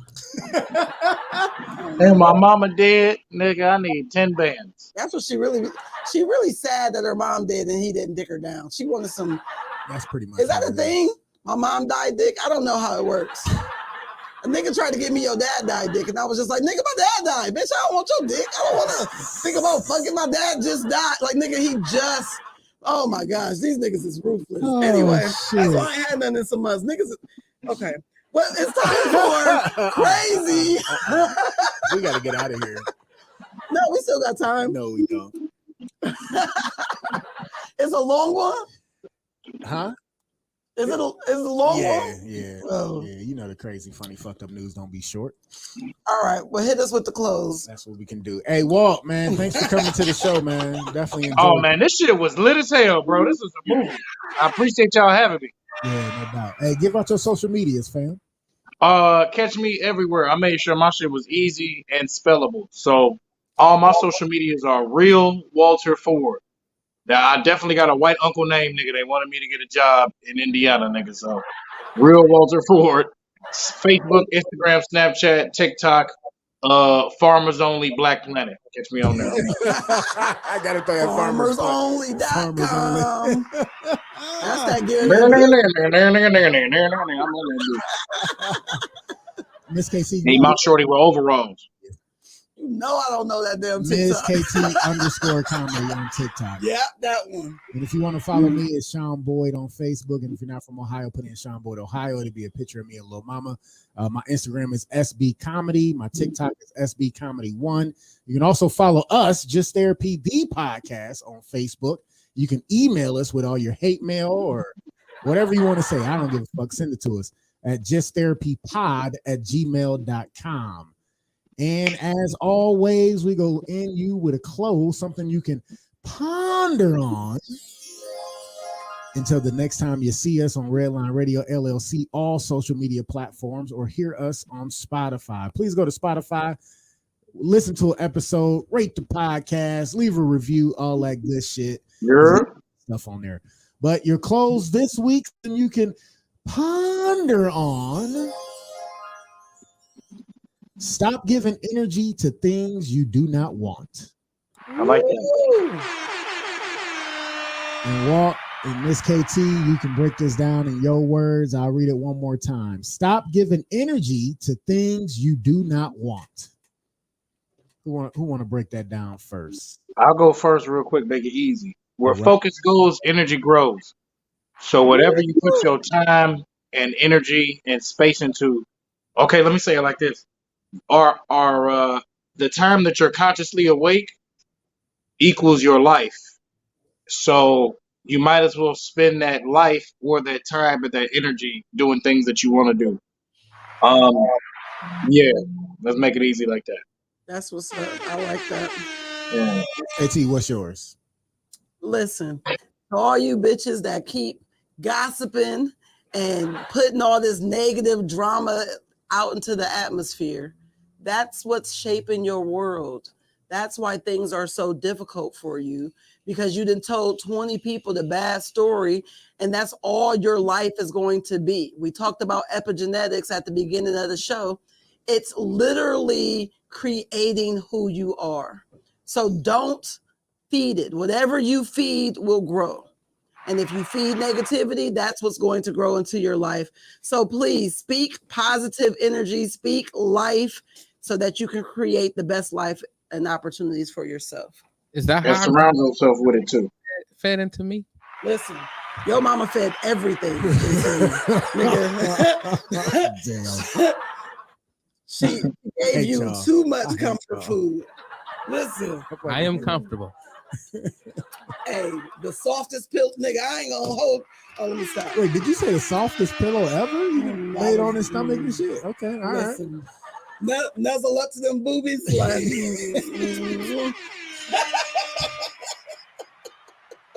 Just talking shit. I Don't can't pay me stand no these mind. motherfuckers.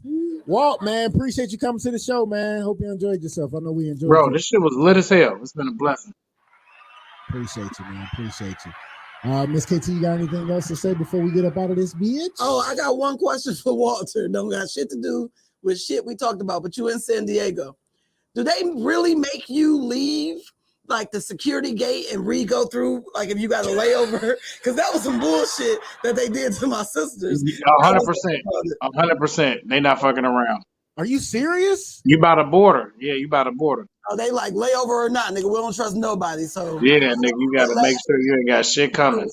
Wow. Ain't So that is a crazy? thing. So it's a real thing. I'm glad he was on so you can get that question. Yeah, because I really wanted to know because I was pissed. Like, y'all nigga, I'm on the phone like, they did what? No, don't hang up. I need to talk to them after you go through. Let me talk to the manager of the manager. I need to talk to the nigga that created the airports. Who's scanning the phone? Is this a real thing? Don't be trying to trick my sisters. Nigga, I'm on the phone. That's hilarious. Couchers, I'm dead. Couchers, thank you again for tuning in. We love y'all. We'll see y'all next week. God willing. Walt, thank you, brother. Wait, one more thing. I forgot. Appreciate Couchers. Y'all be blessed. Thank you, Miss KT. Appreciate you, Sean. My cousin Appreciate you Bud too. won the Funny Stop contest, so he'll be hosting the show this Wednesday, August 3rd. And I'm going to be doing 5 minutes on the show. So if you're in the area, come to the Funny Stop, Okay. on Wednesday. I'll be at Erie on Saturday, so Oh, that's what's up. another project gig.